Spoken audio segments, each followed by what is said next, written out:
having every weekend Prabhupada Katha by advanced Vaishnavas, Sannyasis over the last 1 month, and during the weekdays we have the local devotees speaking about Srila Prabhupada.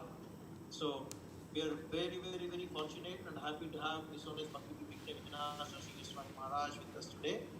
We know Maharaj has been giving his personal association to Chennai devotees for many years, every year during the, of course, Gaur Purnima Maharaj visits here and then he gives us association. Of course, however, since the pandemic, we are not fortunate, but Maharaj has been coming online to give us the class. And today and tomorrow, we are very, very happy and fortunate to have Maharaj being with us to speak about Srila Prabhupada Katha. So, Maharaj, we are extremely grateful for your mercy to be with us. Of course, Maharaj just finished another class and then just joining. He has been having a back-to-back schedule. Let's take full advantage of Maharaj being with us. And thank you very much, Maharaj, for being with us. Hare Krishna. Hare Krishna. இன்றைய மாலை பொழுதில் நம்மிடையே திரு பக்தி விக்னவிநாச நரசிம்ம மகாராஜ் அவர்கள் இருக்கின்றார்கள். கடந்த ஒரு மாத காலமாக சில பிரபுபாதரின் சீடர்கள், மூத்த சன்னியாசிகள் மற்றும் உயர்ந்த வைஷ்ணவர்கள் ஸ்ரீல பிரபுபாதரின் மகத்துவத்தை வார இறுதியிலும் மற்றும் பக்தர்கள் வார நாட்களில் நம்மிடையே எடுத்துரைத்தார்கள். இன்று நாம் செய்த மிக அதிர்ஷ்டத்தின் காரணமாக நம்மிடையே திரு பக்தி விக்னவிநாச நரசிம்ம மகாராஜ் அவர்கள் இருக்கின்றார்கள். மகாராஜர் அவர்கள் சென்னை பக்தர்களுக்கு பல்வேறு விதத்தில் தனது சங்கங்களை வழங்கியிருக்கின்றார். இப்பொழுதும் கூட இந்த கொரோனா தொற்று காலத்திலும் ஆன்லைன் மூலமாக மகாராஜர் நமக்கு பல உபன்யாசங்களை வழங்கி இருக்கின்றார். அவர் நம்மிடையே இருப்பது என்பது மிக மிக மகிழ்ச்சியான ஒரு தருணம். இப்பொழுதுதான் அவர் ஒரு சொற்பொழிப்பை முடித்துவிட்டு உடனடியாக நமக்காக இங்கு வந்திருக்கின்றார். ஆகவே அவரது சங்கத்தை நாம் முழுமையாக பெற்று பயனடைவோம். அவரை மிக மகிழ்ச்சியுடன் நாம் ஹரே கிருஷ்ண மகாமந்திரம் கூறி இன்று வரவேற்போம். நன்றி. The only thing is, I think those who are devotees or on YouTube can also share the Zoom because you can have an interactive questions with Maharaj at the end of the class.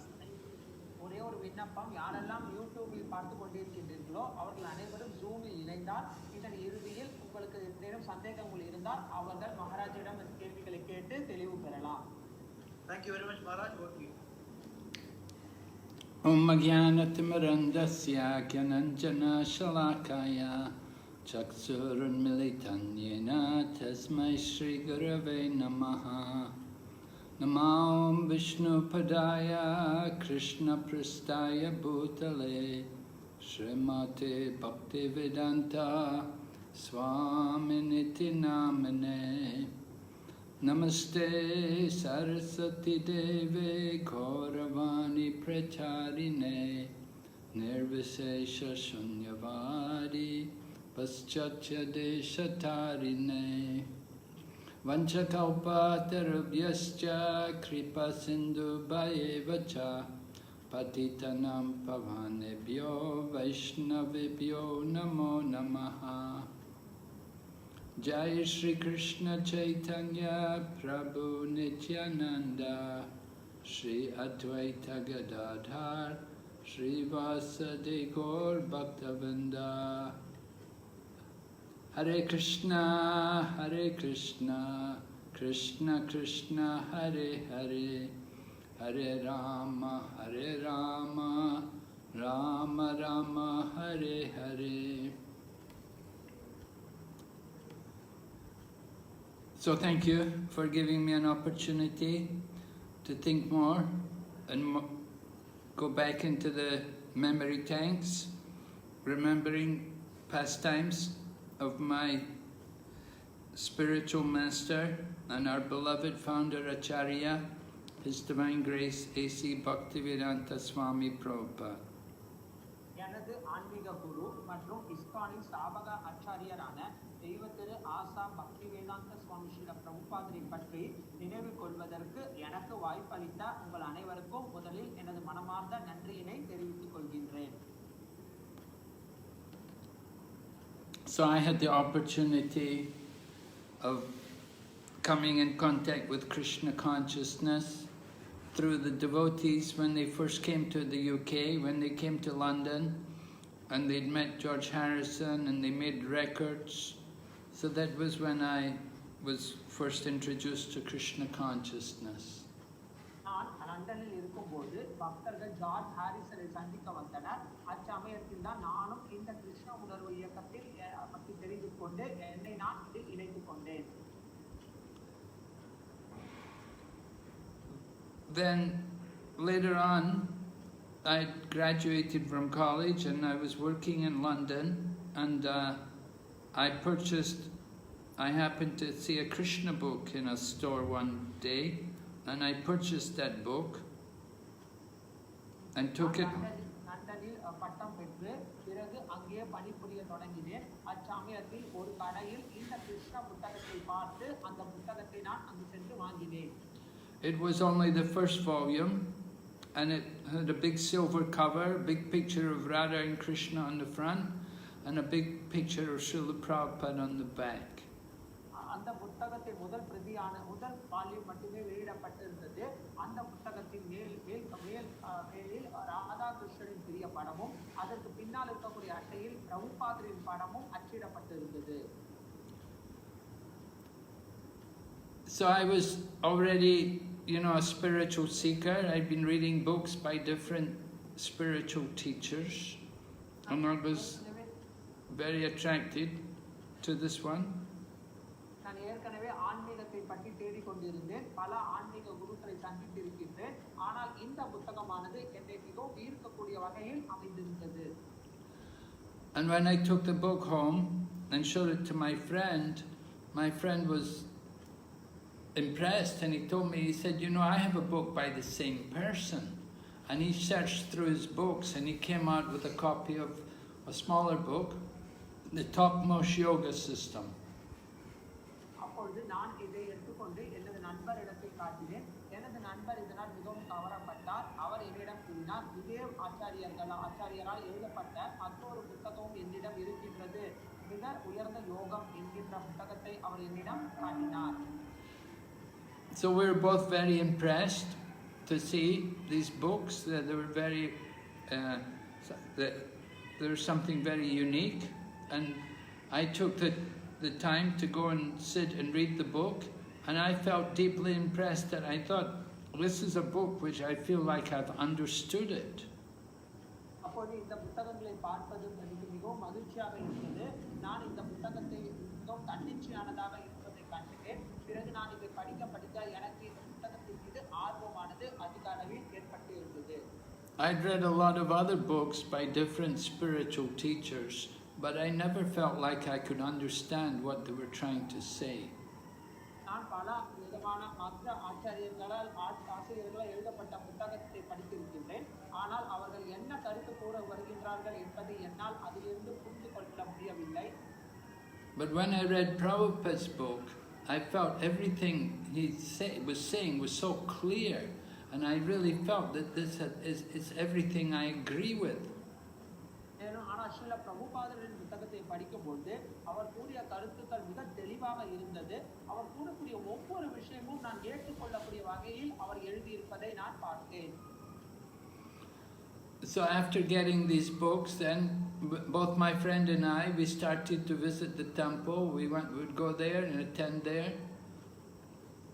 நானும் எனது நண்பரும் அந்த கோவில்களுக்கு செல்ல ஆரம்பித்தோம். ஞாயிறு விருந்து நிகழ்ச்சியில் அங்கு செல்ல தொடங்கினோம். And there was one French lady there. Later on I found out her name was Mundakini, and she was a pujari. She was taking care of the Radha Landanishwara and Jagannath Baladev Subhadra deities which were there in the temple. அங்கு ஒரு French பெண்மணியை சந்தித்தோம். அந்த மாதாஜி பிற்காலத்தில் முண்டகிரி மாதாஜியாக இருந்தார். அவர்தான் லண்டனில் இருக்கக்கூடிய ராதா லண்டனீஸ்வர விக்கிரகம் மற்றும் ஜெகநாத் பலராமர் சுபத்ரா தேவிக்கு தினமும் ஆராதனை செய்து கொண்டு வந்திருந்தார். This was in the year 1971. I was about 22 at the time, or 21 at the time. I'd just come out of university, graduated, and I was working. இது 1971 வருடம் நடந்த நிகழ்ச்சி. அப்பொழுது எனக்கு 21 அல்லது 22 வயது இருக்கும். அப்பொழுதுதான் நான் கல்லூரியிலிருந்து பட்டத்தை பெற்று வெளியே வந்து பணிபுரிய தொடங்கினேன். So this French lady was telling me that first of all, she was the only one taking care of the deities. And these deities at that time, they were the only full-size deities of Radha and Krishna in any temple in ISKCON at that time. அப்பொழுது இந்த பெண்மணியானவர் எங்களுக்கு இந்த பற்றி கூற தொடங்கினார். அவர் ஒருவர் தான் அந்த கோவிலின் விக்கிரகத்தை பராமரித்து கொண்டு வந்தார். அப்பொழுது இருக்கக்கூடிய கோவில்களிலேயே இந்த கோவிலின் விக்கிரகம் தான் பிரதிஷ்டை செய்யப்பட்டு வழிபாட்டிற்குரியதாகவும் அமைந்திருந்தது. So this French lady was always talking to me about Prabhupada, and she would point to the picture of Prabhupada. You know, as the founder Acharya, we had a big portrait of Prabhupada there hanging on the wall, and she would always say, Prabhupada is going to come very soon. அப்பொழுது அந்த பெண்மணி அந்த மாதாஜி இந்த பிரபுபாதரின் புகைப்படத்தை எங்களிடம் காட்டி பிரபுபாதரின் பல விஷயங்களை எங்களுக்கு கூறுவார். அந்த பிரபுபாதரின் படமானது அங்கு இருக்கக்கூடிய சுவரில் மாட்டப்பட்டு இருந்தது. இவர் கூறினார், சில பிரபுபாதர் வெகு விரைவில் இங்கு வரப்போகின்றார் என்று எங்களிடம் கூறினார். And practically every day, whenever I went to the temple, she would talk to me about Prabhupada, and she would say, Prabhupada's coming very soon, he's coming very soon. தினந்தோறும் நான் கோவிலுக்கு செல்லும் பொழுது அந்த மாதாஜி எங்களிடம் சில பிரபுபாதரை பற்றி எப்பொழுதும் கூறிக்கொண்டே இருப்பார். சில பிரபுபாதர் வெகு விரைவில் இங்கு வரப்போகின்றார், சில பிரபுபாதர் வெகு விரைவில் இங்கு வரப்போகின்றார் என்று எங்களுக்கு கூறிக்கொண்டு இருந்தார். So I've been coming to the temple regularly, and so they encouraged me to start staying overnight and attend the morning program, and then go to work in the daytime. நான் தினந்தோறும் அந்த கோவிலுக்கு வருவதை வாடிக்கையாக வைத்துக் கொண்டிருந்தேன். பிறகு அங்கு இருக்கக்கூடிய பக்தர்கள் என்னை இரவில் அங்கே தங்குபடி கூறிவிட்டார்கள். நான் அங்கே தங்கி அதிகாலை நிகழ்ச்சிகளை முடித்துவிட்டு அப்பொழுது அங்கிருந்து என்னுடைய வேலைக்கு செல்ல ஆரம்பித்தேன். So I would go to work after the morning program. I'd go off to work and I'd come home in the evening. They'd keep me prasadam. And I did like this for a few weeks. And then அங்கே தங்கி விடுவேன். அப்பொழுது அங்கிருந்து வேலைக்கு செல்வேன். பிறகு இரவு வருவேன். இரவு எனக்கு பிரசாதம் கொடுப்பார்கள். விதமாக என பல வாரங்கள் அங்கு நான் கழித்தேன். Now after a few weeks they told me, they said, you know, you give up this job and you just be here with us all day. You don't need to go to work. அப்பொழுது பிறகு பக்தர்கள் என்னிடம் கூறினார்கள், நீங்கள் எங்கும் செல்ல வேண்டாம், இங்கே இருந்து விடுங்கள், எங்களுடனே இருங்கள் என்று எனக்கு கூறினார்கள். So I thought about it for a day or two, and then I decided, yeah, it's a good idea. I gave up my job and I just became full-time devotee. நான் அப்பொழுது நினைத்தேன், என்னை வேலையை விட்டு இங்கு வந்து தங்கி இருப்பது, இங்கு பகவானுக்கு சேவை செய்வது என்பது ஒரு நல்ல காரியம் என்று என் மனதில் யோசித்தேன். And I was given some engagement. I was given the service. We were manufacturing incense, and we would distribute it to the shops, and I was given that as a service.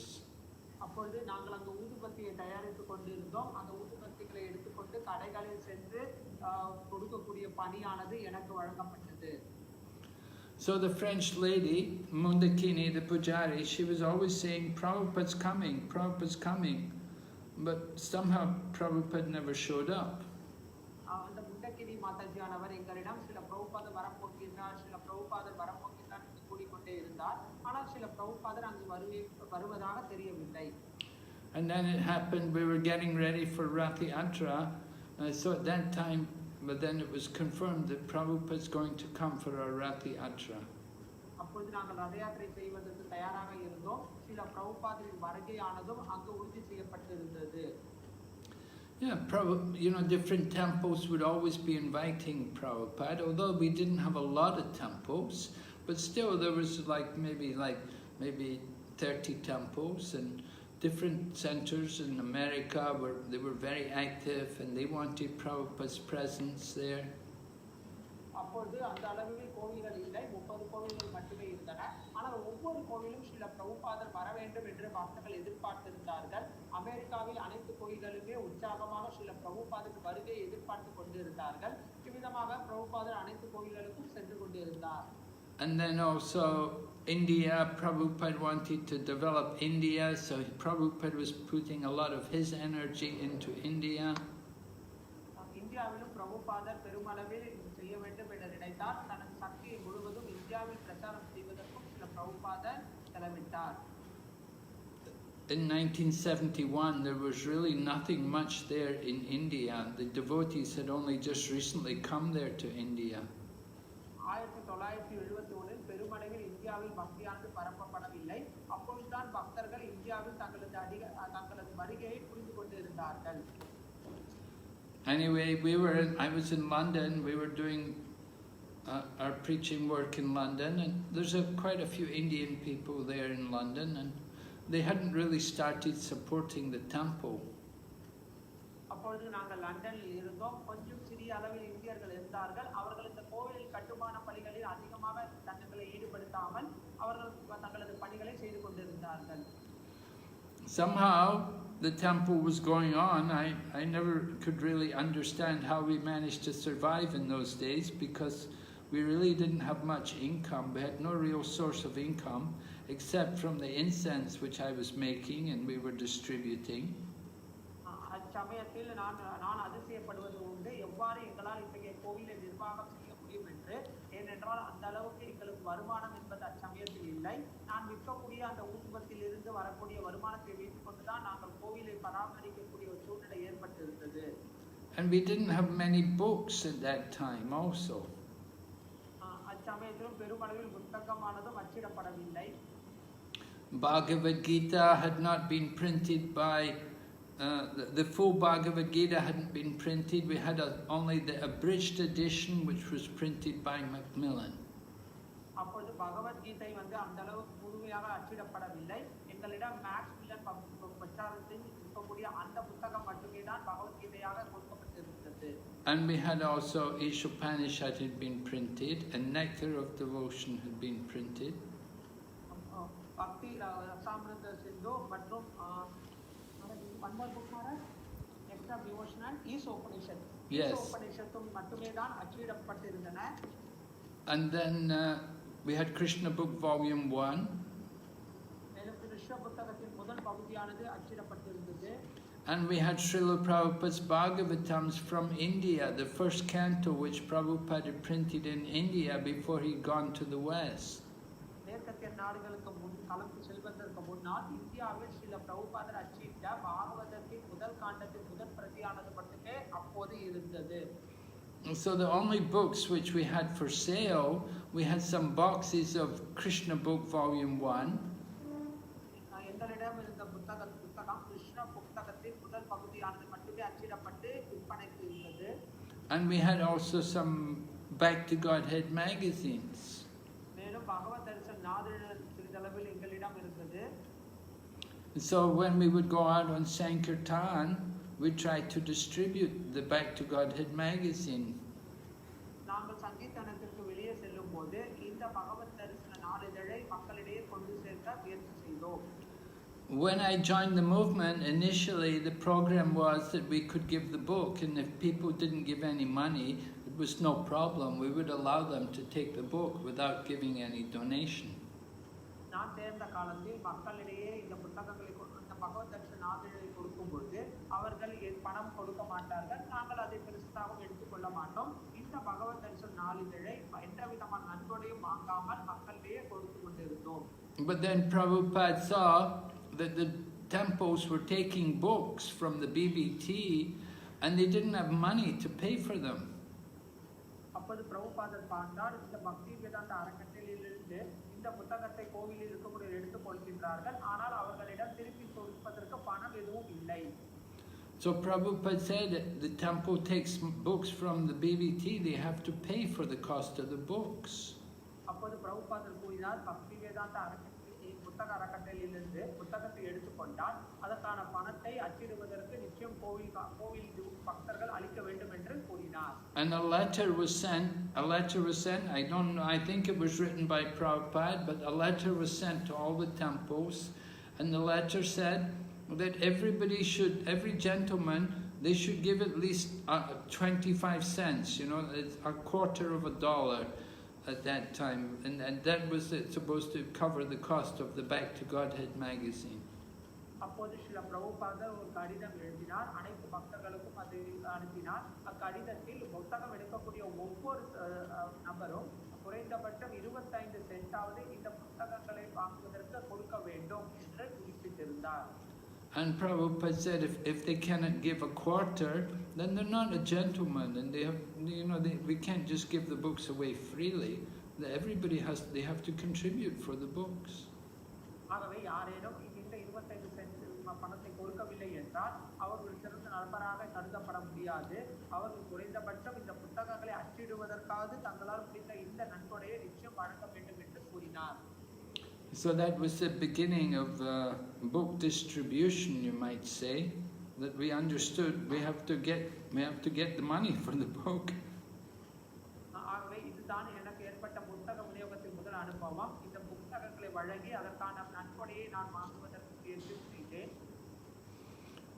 So mainly we were trying to distribute the Back to Godhead magazine, because to distribute a big book we thought that's really difficult. We'd take maybe one big book with us when we would go out, but mainly we'd try to distribute Back to Godhead magazines. நாங்கள் எங்களால் முடிந்த அளவுக்கு பகவத் தரிசன நாளிதழை மட்டுமே தான் கொண்டு செல்வது உண்டு. ஒரு கையில் ஒரு புத்தகங்களை வேண்டுமானால் வைத்துக் கொள்வோம். ஏனென்றால் அத்தகைய பெரிய புத்தகமானது விற்பனை செய்வது என்பது மிகவும் கடினமானதாக இருந்தது. பெருமளவில் இந்த பகவத் தரிசன நாளிதழையே நாங்கள் விற்பனைக்கு கொண்டு சென்று கொண்டிருந்தோம். Over the years, the Back to Godhead magazine has gone through some changes. In the 1970s, the Back to Godhead magazine was meant for mass distribution, and it was suitable for people who didn't know about our movement. இந்த பகவத் தரிசன நாளிதழானது காலப்போக்கில் பெரும் மாற்றத்தை ஏற்படுத்தியது. 1970களில் இந்த பகவத் தரிசன நாளிதழை படித்தவர்கள் கிருஷ்ண உணர்வு என்றால் என்ன என்பதை புரிந்து கொள்வதற்கு ஏதுவாக கருத்துக்கள் அமைந்திருந்தன. But now, Back to Godhead is like an in-house magazine. It's meant for people who are all members or congregation of our society. ஆனால் இப்பொழுது அந்த பகவத் தரிசன நாளிதழ் என்பது நமது அகில உலக கிருஷ்ண பக்தி இயக்கத்தில் இருக்கக்கூடிய பக்தர்களின் வீட்டு நாளிதழாக ஆகிவிட்டது. So in Prabhupada's time it was different. It was only that there was a color on the cover, and the inside of the magazine was all black and white. பிரபுபாதரின் காலத்தில் அந்த புத்தகமானது முற்றிலும் வேறுபட்டு இருந்தது. புத்தகத்தின் மேலே மட்டுமே வண்ண படங்கள் போடப்பட்டு அதில் இருக்கக்கூடிய உள்ளே இருக்கக்கூடிய பக்கங்களானது கருப்பு வெள்ளை காகிதத்தால் அச்சிடப்பட்டிருந்தது. So we were pretty much supporting the temple by book distribution. It was the main source of income. புத்தகத்தை விற்று தான் கோவிலை நடத்தி கொண்டு வந்தோம். இதன் மூலமாக தான் கோவிலின் பராமரிப்பு பணிகள் நடந்து வந்தன. And I would also give something. I was doing the incense business, and I would get some sales, and whatever money we made, I would give to the temple. நான் அப்போது அச்சமயத்தில் ஊதுபத்திகள் தயாரிப்பதில் இருந்தேன். நான் அதிலிருந்து வரக்கூடிய வருவாயை கோவிலின் பராமரிப்பு பணிகளுக்காக வழங்குவதற்கு. In those days, our temple was really ashram based. All the devotees were living in the temple. We were about 20 devotees initially. ஆரம்ப காலத்தில் நாங்கள் பொதுவாக 20 பக்தர்கள் இருந்து அந்த கோவிலை பார்த்து கொண்டு வழிபாடு செய்து கொண்டு வந்தோம். I remember when I joined, there were 2 or 3 ladies, and there was like 18, 19 men. நான் சேர்ந்த போது 2 அல்லது 3 பெண்மணிகள் இருந்தார்கள். 18 அல்லது 19 ஆண்கள் இருந்தனர். And we were young, I was a bit older. I was 21. அப்பொழுது அவர்கள் அனைவருமே சிறிய வயதில் இருந்தார்கள். நான் மட்டும் 21 வயதில் இருந்தேன். அச்சமயத்தில் there was one Indian man who was a devotee. Later on, he became Subhag. Now he's Subhag Swami. அப்பொழுது ஒரு இந்தியர் இருந்தார். அவரது பெயர் சுபக். இப்பொழுது அவர் சுபக் சுவாமி மகாராஜராக இருக்கின்றார். I was impressed when I saw an Indian man had also joined and became a devotee. நான் ஒரு இந்தியர் குடிமகனானவர் பக்தராக மாறி இருப்பதை கண்டு மிகவும் ஆச்சரியப்படைந்தேன். So anyway, Prabhupada came, and that was when we all got initiated. அதற்கு பின்னர் ஸ்ரீல பிரபுபாதர் வந்தார். நாங்கள் அனைவரும் ஸ்ரீல பிரபுபாதரிடத்திலிருந்து தீட்சை பெற்றோம். I remember Prabhupada giving us all initiation. We all sat in the temple room, and Prabhupada sat there and chanted on each of the beads before our initiation. நாங்கள் அனைவரும் கோவிலில் இருக்கக்கூடிய அறையில் அமர்ந்து கொண்டிருந்தோம். எங்கள் முன்பாக ஸ்ரீல பிரபுபாதர் அந்த தீட்சைக்கான மாலையில் ஜபம் செய்து கொண்டிருப்பதை நான் பார்த்தேன். And when we came forward for initiation, then Prabhupada wanted to see that we would recite his pranam mantra correctly. அப்பொழுது நாங்கள் தீட்சை பெறுவதற்கு மாலையை வாங்கும்போது ஸ்ரீல பிரபுபாதர் அவர் அந்த பிரணாம மந்திரத்தை சரியாக உச்சரிக்க வேண்டும் என்று கூறியிருந்தார். Right? Our names would be called out, our karmi name, and we would come forward and we would offer our obeisances, and Prabhupada would tell, say loudly, say out loud, and we would have to recite Prabhupada's pranam mantra loudly. அப்பொழுது எங்களது கர்மி பெயரானது வாசிக்கப்படும். நாங்கள் பிரபுபாதர் முன்பாக வந்து நாம் விழுந்து வணங்குவோம். சில பிரபுபாதர் கூறுவார், சப்தமாக சொல்லுங்கள் என்று எங்களிடம் பிரணாம மந்திரத்தை சரியாக உச்சரியுங்கள் என்று எங்களிடம் சில பிரபுபாதர் கூறுவார்.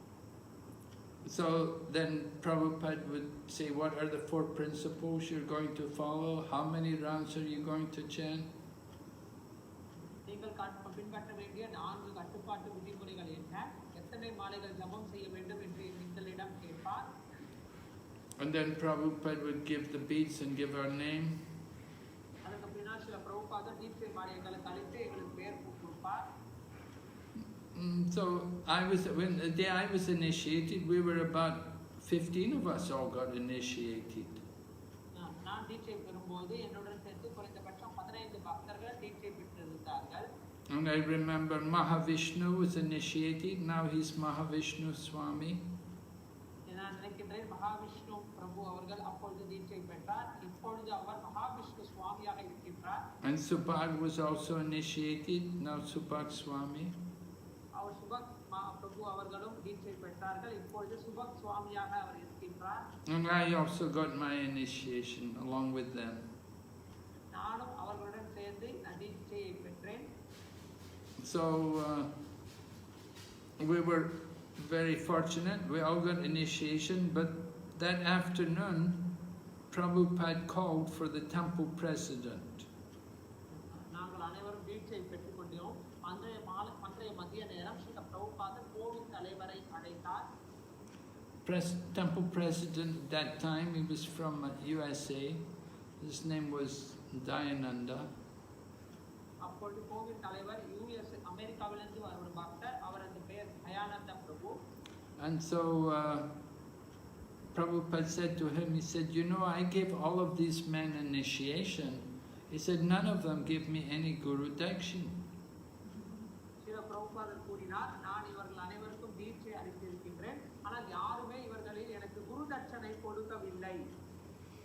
And Dayananda said to Prabhupada, he said, Prabhupada, they don't have anything. They don't have any money. அப்பொழுது பிரபுபாதரிடம் அவர் கூறினார், பிரபுபாதா, அவர்களிடம் எவ்விதமான பணமும் இல்லை என்று கூறினார்.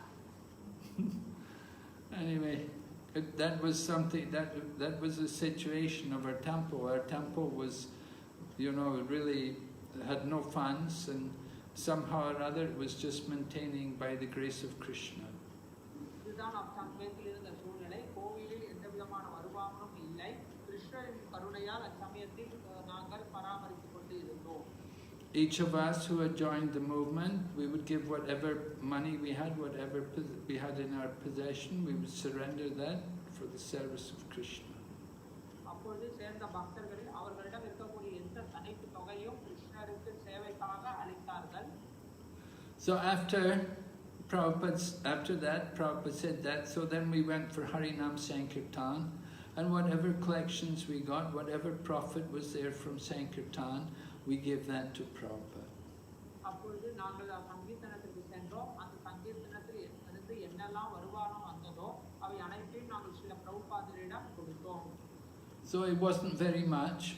So it was a sign of Srila Prabhupada's mercy that he kindly accepted us despite our very poor economic condition. அப்பொழுது ஸ்ரீல பிரபுபாதருக்கு நாங்கள் அளித்த தொகையானது பெருமளவில் இல்லை, வருமானம் மிகவும் குறைவாக இருந்தது. ஆனாலும் ஸ்ரீல பிரபுபாதர் மிகவும் தயையை கொண்டு அதனை அன்புடன் ஏற்றுக்கொண்டார். I think Prabhupada understood that, you know, these young men, they're giving their lives to Krishna, so it's not so bad. ஆனால் பிரபுபாதர் நன்றாக புரிந்து கொண்டார், இந்த இளைஞர்கள் தங்களது வாழ்க்கையை கிருஷ்ணருக்காக கொடுக்கின்றார்கள், ஆகவே இதில் எந்த விதமான தவறும் இல்லை என்பதை புரிந்து கொண்டார். So Prabhupada coming to London, was always a big event, and many people would come to visit him. Srila Prabhupada London வருவது என்பது பெரும் நிகழ்ச்சியாக இருந்தது. பல மனிதர்கள் அவரை சந்திப்பதற்காக வருவார்கள். Different newspaper reporters would come to see him and interview him. பல பத்திரிகையாளர்கள் அவரை பார்ப்பார்கள், அவருடன் நேர்காணலில் ஈடுபடுவார்கள், அவர்களுடன் பிரபுபாதருடன் உரையாடுவார்கள். It was like, you know, at that time the guru was something very big in the news, and there were other bigger gurus, of course, who were more famous. There was like the Maharishi, who had been the guru of the Beatles, and then there was also this Rajneesh, who was also very big. He had a lot of money and a lot of followers. அச்சமயத்தில் குரு என்பது மிகப்பெரிய ஒரு விஷயம், பத்திரிகையில் பெருமளவில் வரக்கூடிய ஒரு செய்தி. அச்சமயத்தில் இந்த பீட்டில்ஸின் தலைவராக குருவாக இருக்கக்கூடிய மகரிஷி மற்றும் ரஜ்னி போன்றோரும் அவர்களின் பெயரும் இந்த நாளிதழில் பெருமளவில் பிரபலமாக வந்தது. So the reporters, they understood, they saw Prabhupada as being a genuine spiritual master, and they wanted to get some, you know, they wanted to create some kind of news, make a big story for themselves out of their interview. So they tried to get him to criticize the other gurus. Srila Prabhupada அவர்கள் நன்றாக உணர்ந்திருந்தார்கள், ஒரு நல்ல குரு என்பதை புரிந்து கொண்டார்கள். ஆகவே அவர்கள் ஸ்ரீல பிரபுபாதரின் பேச்சுகளை பெருமளவில் தங்களது பத்திரிகைகளில் வர வேண்டும் என்று நினைத்தார்கள். மேலும் ஸ்ரீல பிரபுபாதர் மற்ற குருக்களை பற்றி குறை கூறுவது என்பதை அவர்கள் விளம்பரப்படுத்துவதற்கும் ஆயத்தமானார்கள். And they would ask Prabhupada things like, what do you think of this guru, that he's got so many big cars and he's got so much money? அப்போது அவர்கள் பிரபுபாதரிடத்தில் கேட்பார்கள், இந்த குருவை பற்றி என்ன நினைக்கின்றீர்கள்? இவருக்கு கார் மற்றும் பல அளவில் சீடர்கள், பல பெரும் அளவில் பொருள் இருக்கின்றதே கேட்பார்கள். And they saw Srila Prabhupada, that he was very simple and looked like he didn't have much money. அப்போ ஆனால் ஸ்ரீல பிரபுபாதர் மிக எளிமையாக அவரிடம் அந்த அளவிற்கு பொருளாதாரம் இல்லாதது போல தோற்றம் அளித்தார். Srila Prabhupada would live with us in the same building, in the temple. நாங்கள் எங்கு தங்கியிருந்தோமோ அதே கட்டடத்தில் தான் ஸ்ரீல பிரபுபாதரும் எங்களுடன் தங்கியிருந்தார். We were in a place, in those days we had a rented house. It was number 7 Bury Place, and it was like about 5-floor houses. It was a very old house. So. அப்பொழுது நாங்கள் வாடகைக்கு தான் அங்கு குடியிருந்தோம். அது கட்டிட 5 மாடிகள் இருக்கக்கூடிய இடத்தில் 5வது மாடியில் நாங்கள் தங்கியிருந்தோம். அது ஒரு பழங்காலத்து கட்டிடமாகவும் இருந்தது. So there was a basement, and the basement generally would take prasadam there. The kitchen was also in the basement. அப்பொழுது கீழ்த்தளத்தில் பொதுவாக நாங்கள் பிரசாதம் வைப்போம். சமையல் அறையும் கீழ்த்தளத்தில் தான் இருந்தது. And then the temple was on the ground floor. கோவிலானது கீழ்த்தளத்தில் இருந்தது. And then Prabhupada's room was on the next floor. அதற்கு மேலே அடுத்த தளத்தில் ஸ்ரீல பிரபுபாதரின் அறையானது இருந்தது. And then there were 2 more floors, and then there was an attic above that. What? There were 2 more floors, and then there was an attic. Attic means a room above, in the top of the house, in the roof. அதற்கு மேலே 2 மாடிகள் இருந்தன. அந்த 2 மாடிகளும் மேலே மொட்டை மாடி போல அமைந்திருந்தது. So Prabhupada was living with us, and you know, we didn't have vehicles really, although somehow we'd taken a very old car to drive Prabhupada around in. It was not really roadworthy, but we were using it to drive Prabhupada. நாங்கள் அப்பொழுது பிரபுபாதர் எங்களுடன் தங்கியிருந்தார். பிரபுபாதருக்கு நாங்கள் உபயோகப்படுத்தப்பட்ட அந்த காரும் பெருமளவில் இல்லை, அதுவும் பழைய காராக இருந்தது. ஆனாலும் சில பிரபுபாதர் அதில் பயணம் செய்து கொண்டிருந்தார். And they saw the devotees also. We were dressed in usually things like bed sheets, and it was, you know, the days in London where the weather's always pretty cold and wet, and we would have to wear socks, and sometimes the socks were like one red and one blue, you know, not always a pair of socks. நாங்கள் அப்போது லண்டனில் இருந்தோம். லண்டனில் குளிரானது பெருமளவில் இருந்தது. குளிரும் பனியும் எங்களை வாட்டி எடுத்தது. அதற்காக நாங்கள் கால்களில் சாக்கு போட வேண்டியிருந்தது. அந்த சாக்கும் பார்த்தோமை என்றால் ஒரே நிறத்தில் இருப்பது இல்லை, சிகப்பு நீலம் என்று வேறு வேறு நிறத்தில் நாங்கள் சாக்ஸ் அணிந்து கொண்டு இருக்கக்கூடிய சூழ்நிலை ஏற்பட்டது. So people would see us and they could understand, you know, we're not exactly wealthy people. அப்பொழுது மக்கள் எங்களை பார்த்து அந்த அளவுக்கு எங்களுக்கு பொருளாதாரம் இல்லை என்பதை புரிந்து கொண்டார்கள். And there are other spiritual groups who are very, very wealthy, very prosperous. ஆனால் மற்ற ஆன்மீக குழுக்கள் மிக மிக வளர்ச்சியாகவும் மிகவும் புகழ் வாய்ந்தவர்களாகவும் இருந்தார்கள். So the reporters wanted to get Prabhupada to criticize some of these other groups. ஆகவே இந்த பத்திரிகையாளர்கள் மற்ற குழுக்களை ஸ்ரீல பிரபுபாதர் கண்டனம் செய்ய வேண்டும், அதை விளம்பரப்படுத்த வேண்டும் என்று நினைத்தார்கள்.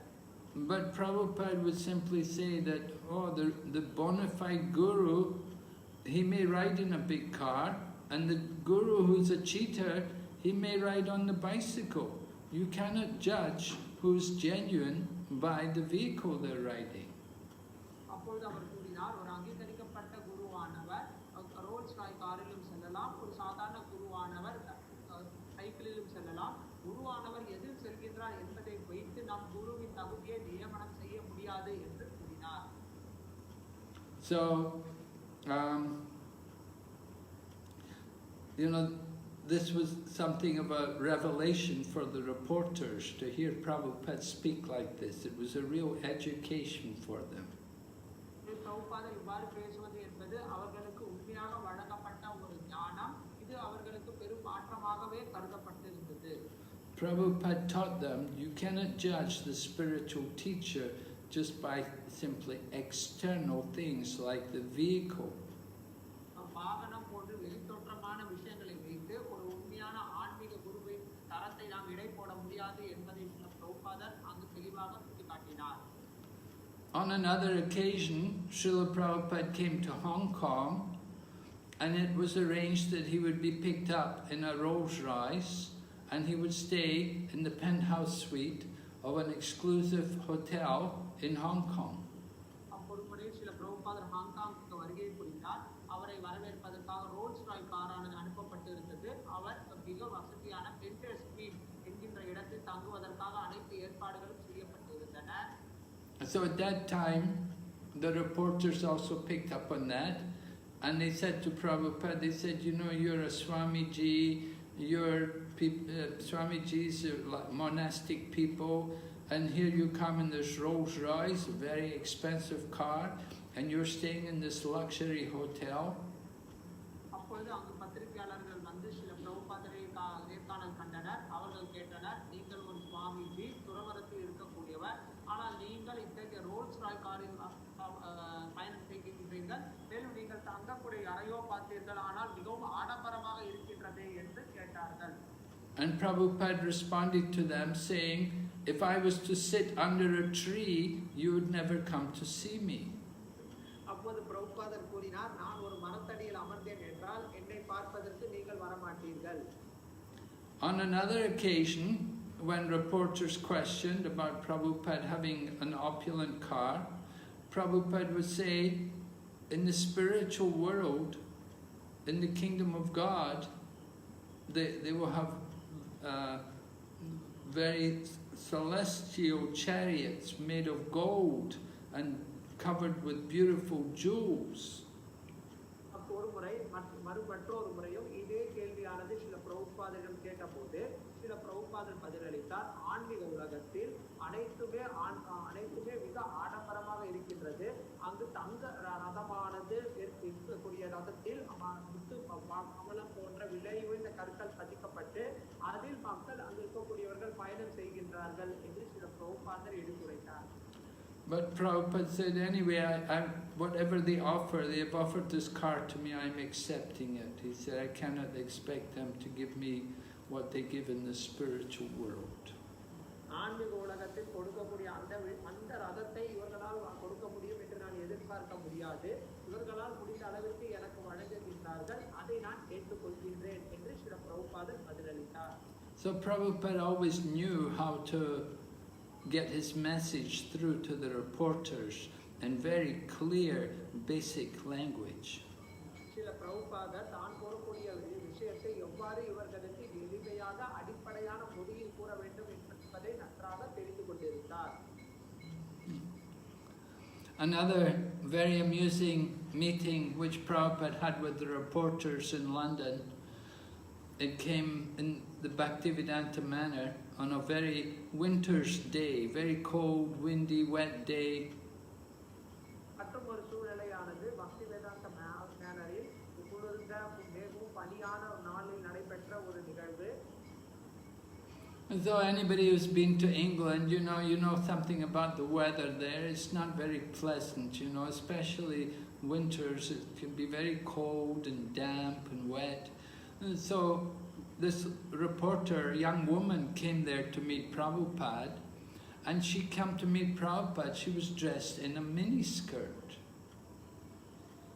பொதுவாக யாரெல்லாம் இங்கிலாந்திற்கு சென்றிருக்கின்றீர்களோ அவர்களுக்கு அனைவருக்கும் தெரியும், இங்கிலாந்தில் இருக்கக்கூடிய பனியானது மிகவும் குளிர்ந்ததாகவும் வெறும் குளிராகவும் பனியாகவும் இருக்கக்கூடியது. அச்சமயத்தில் ஒரு பெண்மணியானவர் பிரபுபாதை சந்திப்பதற்காக வந்தார். அவர் ஒரு மினி ஸ்கர்ட்டை அணிந்து கொண்டு சில பிரபுபாதை பார்ப்பதற்கு வந்தார். So she was talking to Prabhupada and she was asking him, why do all your men have to shave their heads? அப்போது அவர் பேசிக் கொண்டிருந்தார். அப்பொழுது அந்த பெண்மணி சில பிரபுபாதரிடம் கேட்டார், ஏன் உங்களது சீடர்கள் அனைவரும் தலையை சவரம் செய்து கொண்டிருக்கின்றார்கள்? Of course, in 1970s, most people had, it was a fashion to have a good head of hair, particularly young men. They like to have shoulder length hair. அப்போ 1970களில் ஆண்கள் பெருமளவில் முடிகளை வைத்துக் கொள்வது என்பது அத்தகைய கலாச்சாரமாக இருந்தது. மக்கள் அதை விளம்பரப்படுத்தி தலையில் பெரிய அளவு முடிகளை வைத்துக் கொண்டு சிரித்துக் கொண்டிருந்தனர். And here's this young woman coming and she sees all these men with shaved heads and she thinks it's really strange. அப்பொழுது இந்த பெண்மணியானவர் இங்கு இருக்கக்கூடிய நபர்கள் தங்களது தலைகளை முழுவதுமாக சவரம் செய்திருப்பதை கண்டது மிகவும் விசித்திரமாக அந்த பெண்மணிக்கு தெரிந்தது. People in London, in England in those days, they were not familiar with seeing monks with shaved heads. It was a very new thing. லண்டனில் இருக்கக்கூடிய மக்கள் இத்தகைய சாதுக்களை தலையை சவரம் செய்து பார்த்ததில்லை. இதை பார்ப்பது அவர்களுக்கு புதிதாக இருந்தது. So the young woman was requesting Prabhupada, why these young men have to have shaved heads? அப்பொழுது அந்த பெண்மணியானவர் சில பிரபுபாதரிடம் ஏன் இந்த மனிதர்கள் தங்களது தலைகளை சவரம் செய்திருக்கின்றார்கள் என்கின்ற கேள்வியை கேட்டார். So Prabhupada noticed how this young woman was wearing a very short skirt, a mini skirt.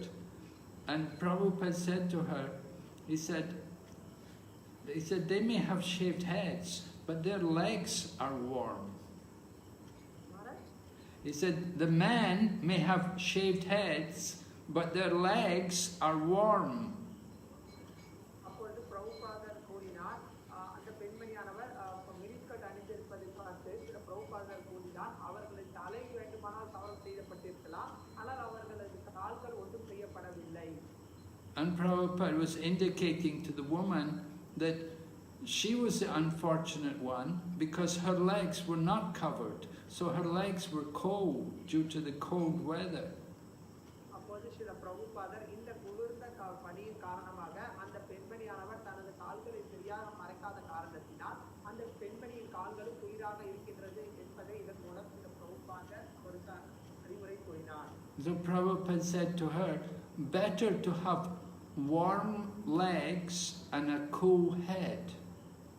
அதனால் கால்களை நன்றாக கால்களை நல்ல வெதுவெதுப்பாகவும் தலைகளை நன்றாக குளிர்ச்சியாக வைப்பது என்பது மிக சிறந்தது என்று கூறினார்.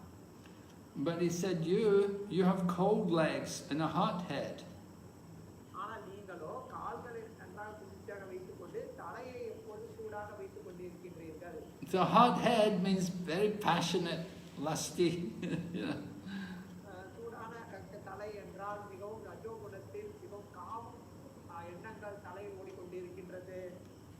So Prabhupada gave her something to think about by telling her like this. இதெவ்வாறு கூறுவதன் மூலம் அந்த பெண்மணியானவர் யோசிப்பதற்கு சில பிரபுபாதர் அவருக்கு ஒரு வாய்ப்பை அளித்தார்.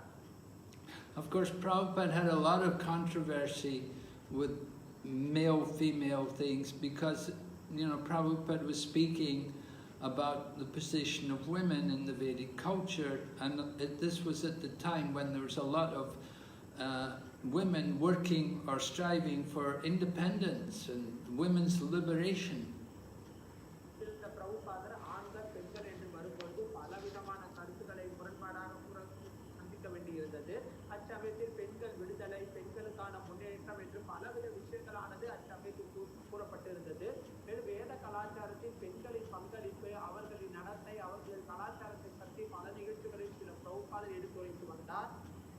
And Prabhupada would speak about how the women's brain is not as big as the man's brain. It's like something like half the size of the man's brain.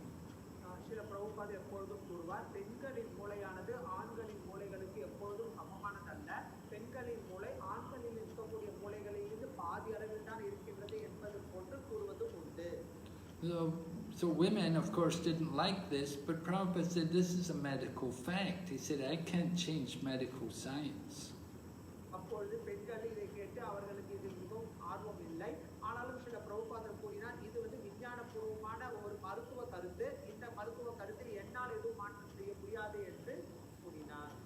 So while Prabhupada took advantage of this women's liberation movement to stir up some interest in our Krishna consciousness movement, Prabhupada was also very favorable to women.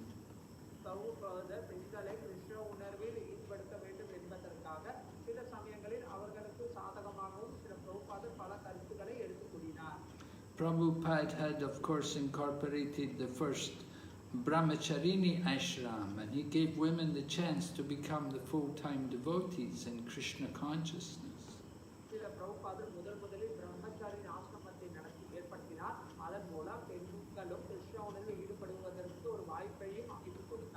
And he gave women the opportunity also to worship the deities.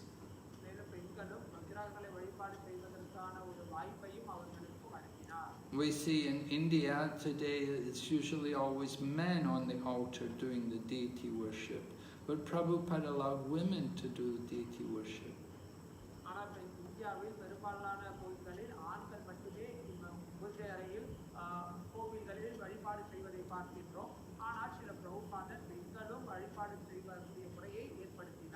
And Prabhupada allowed women also to do things like book distribution and to go out and preach.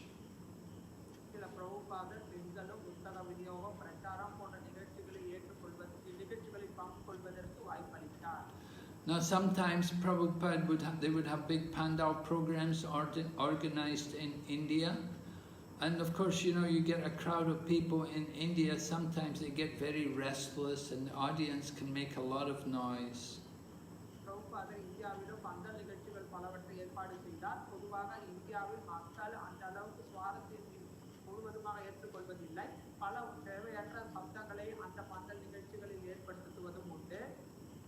So when Prabhupada had some difficulty with the audience and couldn't get them to be quiet, then he would call for one of the young Western ladies to come and speak.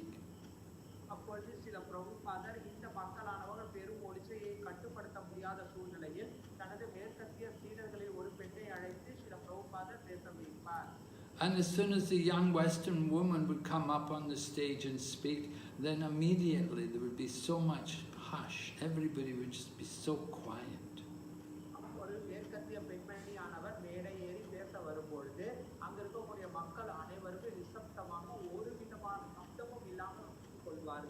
So Prabhupada knew how to use these ladies in the service of Krishna.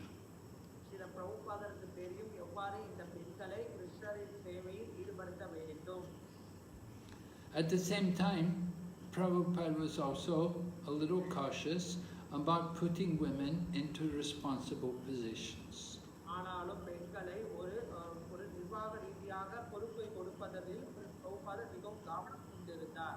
Although Prabhupada has some very qualified ladies, we see that when he chose his people for the GBC, he didn't select any lady.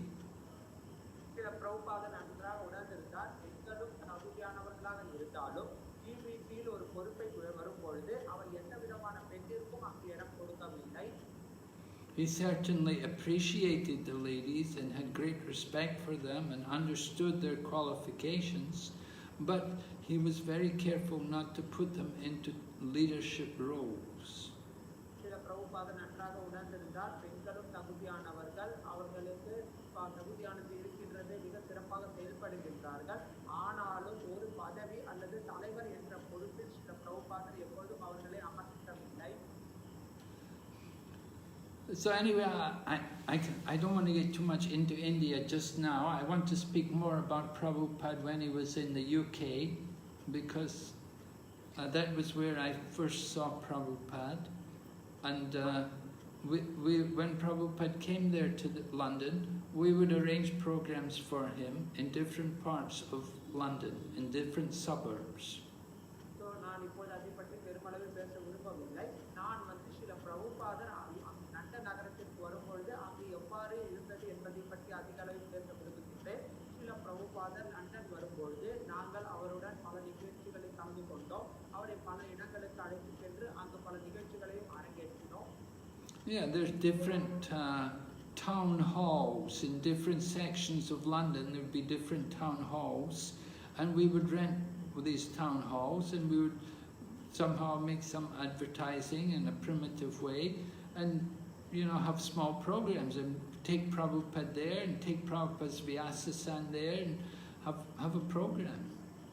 ஆகவே நாங்கள் லண்டனில் இருக்கக்கூடிய முக்கியமான நகரங்களில் உக்கிரமான இடங்களில் பிரபுபாதருக்கு நிகழ்ச்சிகள் ஏற்பாடு செய்தோம். சில பிரபுபாதரை அங்கு அழைத்து செல்வோம். அதனுடன் வியாசாசனத்தில் ஏற்பாடு செய்து அந்த நிகழ்ச்சியை விளம்பரப்படுத்தி மக்களை எவ்வாறு நிகழ்ச்சிக்கு அழைத்து கொண்டு வந்து சில பிரபுபாதரை வைத்து பல நிகழ்ச்சிகளை அங்கு நாங்கள் செய்திருந்தோம். And Prabhupada would give a lecture, and sometimes he would ask for questions. சில பிரபுபாதர் அங்கு வந்து சொற்பொழிவு கொடுப்பார். சில சமயங்களில் ஏதேனும் கேள்விகள் இருக்கா என்று கேட்பார். So I remember one program we were having, and some Christian man stood up with a question, and he condemned that that this is not a bona fide religion, that this isn't Christian, that he's not God, and you can't chant his name, and so many things about Christianity being the real religion, and the way to Jesus is the way to God, not Krishna. அப்பொழுது ஒரு நிகழ்ச்சியின் போது ஒரு கிறிஸ்துவ மனிதர் அங்கு எழுந்து மதமானது உண்மையானதல்ல, கிறிஸ்துவ மதமே உண்மையானது, கிருஷ்ணரை பற்றி எங்கும் குறிப்பிடப்படவில்லை, கிறிஸ்துவே தான் உலகத்திற்காக நன்மை செய்ய வந்திருக்கின்றார் என்று தனது மதத்தை உயர்வாக கூறி மற்ற மதங்களை கண்டனம் செய்து சில பிரபுபாதர் முன்பாக பேசினார். So Prabhupada turned to his sannyasi. At that time there was a resident sannyasi in London. His name was Rebhatinandan Swami. And he turned to Rebhatinandan Swami and said, "You answer." அப்போது சில பிரபுபாதர் அங்கு ஒரு சன்னியாசி இருந்தார், ரேவதிநந்தன் சுவாமி. அவரிடம் திரும்பி இந்த கேள்விக்கு நீங்கள் பதில் அளியுங்கள் என்று ரேவதிநந்தன் சுவாமியிடம் சில பிரபுபாதர் கூறினார். So Rebhatinandan Swami, he was of Italian origin, of course born in America, brought up, but the family was, they were Italian ethnics, and he was tall and powerful, and he replied very strongly to the Christian. அப்போது ரேவதிநந்தன் சுவாமி அவர்கள் அமெரிக்காவை சேர்ந்தவர், இத்தாலியில் வளர்ந்தவர். ஆகவே அவரை அழைத்து சில பிரபுபாதர் இதுக்கு விடை கொடுப்பதை கூறினார். அவர் இந்த கருத்திற்கு மிக தீவிரமாக பதில் அளித்தார். And when he responded, then all of the devotees, we all cheered, and we thought, oh, he's defeated this Christian, it was so nice, it was so joyful. அவர் பதிலளிக்க எங்களுக்கு மிக உற்சாகமாக இருந்தது. அவர் கொடுக்கக்கூடிய அந்த விளக்கங்களை பார்த்து நாங்கள் மிகவும் ஆச்சரியம் அடைந்தோம். எங்களுக்கு பெருமளவில் மகிழ்ச்சியானது ஏற்பட்டது. And so then we had kirtan, and everybody chanted and danced in ecstasy, and Prabhupada was very happy. அதன் பின்னர் கீர்த்தனமானது நடைபெற்றது. அனைவரும் கீர்த்தனம் பாடி ஆடிக்கொண்டிருந்தோம். சில பிரபுபாதர் மிக மகிழ்ச்சி அடைந்தார். And then the next morning, on the morning walk, Prabhupada said to all of the devotees, he said, all of you have to learn to reply, just as Rebhatinandan Swami did last night. You should all learn to reply like him. அப்போது சில பிரபுபாதர் மறுநாள் காலை நடையும் போது எங்கள் அனைவருக்கும் கூறினார், நீங்கள் நேற்று எவ்வாறு ரேவதிநந்தன் சுவாமி அவர்கள் பதில் அளித்தாரோ அதுபோல பதிலளிப்பதற்கு நிச்சயம் கற்றுக்கொள்ள வேண்டும் என்று கூறினார். So Prabhupada was training us that we have to be able to preach and we have to defend the Krishna consciousness movement from attacks. ஆகவே ஸ்ரீல பிரபுபாதர் கிருஷ்ண புணர்வு இயக்கத்தை நாம் அடிப்படை கொள்கைகளிலிருந்து சார்ந்து கொள்வதன் மூலம் இதற்கு பதிலளிக்க வேண்டும் என்பதை தீவிரமாக எங்களுக்கு எடுத்துரைத்தார். When Prabhupada would go on morning walks, he would often turn to us and say, "What is that sloka?" And he was asking, sloka from Bhagavad Gita. He would turn and say, "What is that sloka? What is that sloka?" Srila பிரபுபாதர் காலை நடையின் போது பல சமயங்களில் அந்த ஸ்லோகம் என்ன, பகவத்கீதையிலிருந்து அந்த ஸ்லோகம் என்ன, அந்த ஸ்லோகம் என்ன எங்களிடம் கேட்பதுண்டு. He wanted to let us know that we should be studying the books and we should be learning the slokas. Srila பிரபுபாதர் இந்த புத்தகங்களை படித்து இந்த ஸ்லோகங்களை நாங்கள் தெரிந்திருக்க வேண்டும் என்று எதிர்பார்த்தார். Sometimes devotees, they don't like to learn slokas. They think, "Oh no, not required." But Prabhupada liked us to know the slokas. ஆனால் சில பல பக்தர்கள் நினைப்பார்கள் இந்த ஸ்லோகங்களை கற்றுக்கொள்வது என்பது மிக முக்கியமானதல்ல, இதை நாம் கற்றுக்கொள்ள வேண்டிய தேவையில்லை என்று. ஆனால் ஸ்ரீல பிரபுபாதர் நிச்சயமாக நாங்கள் இந்த ஸ்லோகங்களை கற்றுக்கொள்ள வேண்டும் என்று வலியுறுத்தினார். So Prabhupada was also very concerned about the deities, how the deities were being taken care of. மேலும் ஸ்ரீல பிரபுபாதர் விக்கிரக வழிபாட்டில் மிக முக்கியத்துவம் வழங்கினார். இந்த விக்கிரகங்கள் எவ்வாறு வழிபடப்படுகின்றது என்பதில் மிக கவனமாக இருந்தார். I remember one morning we opened the curtains and somehow the parampara pictures had been placed wrongly. ஒரு நாள் காலையில் இந்த கோவிலில் திரையானது விளக்கப்பட்டிருக்கும் போது இந்த குருசில பரம்பரையானது தவறாக கொடுக்கப்பட்டிருந்தது. And Prabhupada was upset. He said, "Am I the only one to notice these things? Don't you notice?" அப்போது ஸ்ரீல பிரபுபாதர் இதை பார்த்து மிகவும் வருத்தமடைந்தார். நான் மட்டும்தான் இதை தெரிந்து கொண்டிருக்க வேண்டுமா, உங்களுக்கு இதை பற்றிலாம் தெரியாதா என்று எங்களிடம் கேட்டார். Another time, the nature of the temple in Bari place, we had Radha Landanishwara on the ground level, and above them, above Radha and Landanishwara were the Jagannath deities. They were on a platform behind Radha Landanishwara and raised above them. அப்போது ராதா லண்டனேஸ்வரர் விக்கிரகமானது கீழே இருந்தது. அதற்கு மேலால் பின்புறம் ஜெகநாத் பலராம சுபத்ராவின் தேவியின் விக்கிரகமானது அங்கே வைக்கப்பட்டிருந்தது. So we'd made very nice decoration of flowers all around Radha Landanishwara. It was very beautiful, but we hadn't had time to put everything around Jagannath. அப்பொழுது நாங்கள் ராதா லண்டனேஸ்வராவை மிக அற்புதமாக பூக்களால் அலங்கரித்துக் கொண்டிருந்தோம். ஜெகநாதருக்கு போடுவதற்கு என்று எங்களிடம் பெருமளவில் அப்பொழுது நாங்கள் அதை பற்றி யோசிக்கவில்லை. And so when they opened the curtains and Prabhupada saw so many nice flowers around Radha Landanishwara and nothing up on top around Jagannath, Baladev and Subhadra, he said, "Why like that?" He said, "You have to put also there. This is also God." அப்போது ராதா லண்டனேஸ்வர விக்கிரகமானது மிக அற்புதமாக அலங்கரிக்கப்பட்டிருந்தது. ஜெகநாத் பலராமர் சுபத்ரா தேவி விக்கிரகமானது பெருமையாக இருப்பதை பார்த்து சில பிரபுபாதர் கூறினார், அவர்களுக்கும் நீங்கள் பூக்களை அர்ப்பணிக்க வேண்டும். ஜெகநாத் பலராமர் சுபத்ராவும் முழுவதற்காக உண்டான் என்று எங்களிடம் கூறினார். So in this way he was training us about how we have to do deity worship very nicely, very properly. ஆகவே விதமாக எவ்வாறு சிறப்பாக நாங்கள் விக்கிரக வழிபாடு செய்ய வேண்டும் என்பதை பற்றி எங்களுக்கு சில பிரபுபாதர் பயிற்சி அளித்தார். But not only was he training us to do deity worship, he was also concerned about class, how we give the classes. விக்கிரக வழிபாடு மட்டும் எவ்வாறு செய்ய வேண்டும் என்பது இல்லாமல் எவ்வாறு நாங்கள் பொறுப்புகளை கொடுக்க வேண்டும் என்பதும் சில பிரபுபாதர் எங்களுக்கு பயிற்சி அளித்தார். I remember one morning, I was just a new devotee. I'd only been there a short time. And so somehow we were sitting there in the temple room and it was time for class, and usually all we did at time of class, we would just read from the Bhagavatam. We'd read the old Indian Bhagavatams which Prabhupada had printed in India, and we'd just read from there. பொதுவாக நான் அப்பொழுதுதான் வந்திருந்தேன். நான் இளைய பக்தராக இருந்தேன். காலை பாகவத வகுப்பின் போது சில பிரபுபாதரால் இந்தியாவில் அச்சிடப்பட்ட அந்த பாகவத புத்தகத்தை எடுத்து அதிலிருந்து நாங்கள் படிப்பது வழக்கமாக கொண்டிருந்தோம். So I remember Prabhupada coming in the temple room and he saw sitting there reading the Bhagavatam. And it wasn't long, just a short time after that, Prabhupada sent a letter to all the temples and instructed how we should have Bhagavatam class and what should be the format.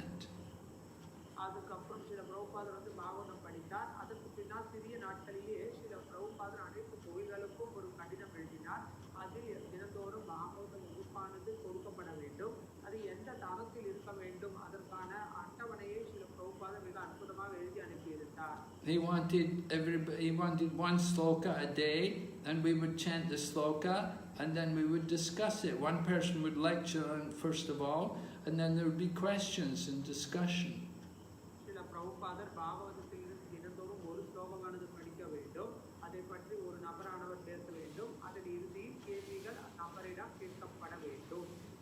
And Prabhupada personally showed us. He stayed there. He would begin at the very beginning of the Bhagavatam, and then later on at Bhaktivedanta manner, he began at the beginning of Bhagavad Gita, and he lectured on the first chapter of Bhagavad Gita every evening in Bhaktivedanta manner.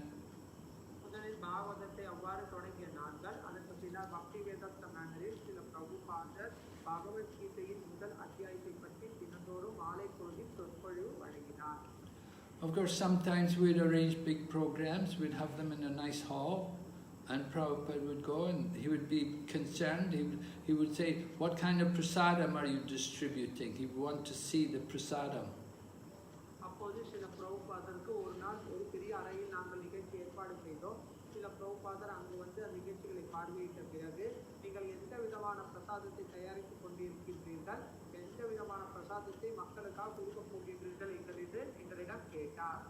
He would look at it, he would taste it, he would say, is it enough for everyone? Did you have enough for everyone? He wanted to make sure we could do everything nicely.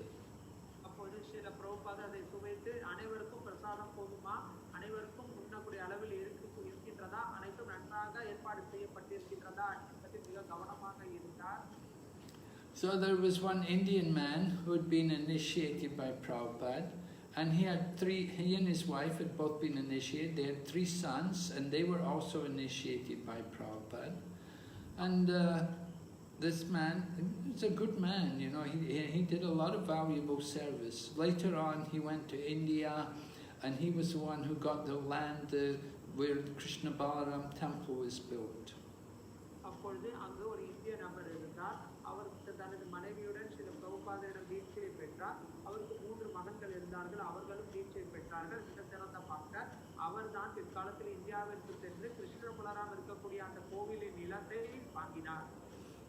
His initiated name was something like Kirudakashai Vishnu. His Indian name was, he was a Gupta.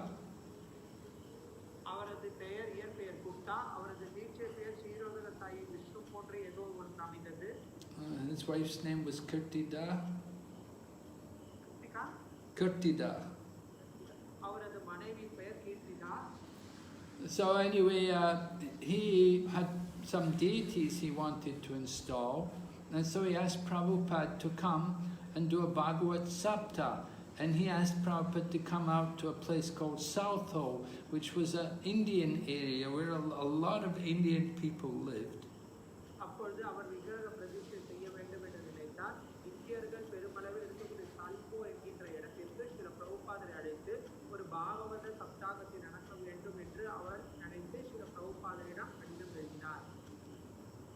I remember because I was given the responsibility to take care of the deities. The deities were put there in this hall in Southall, and we would stay there and take care of the deities.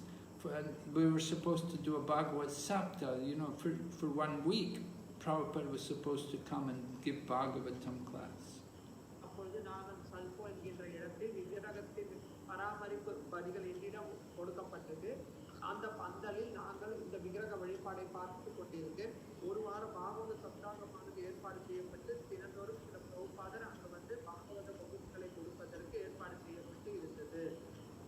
So Southall, it was a little far away. It was like about 1.5 hours away from London.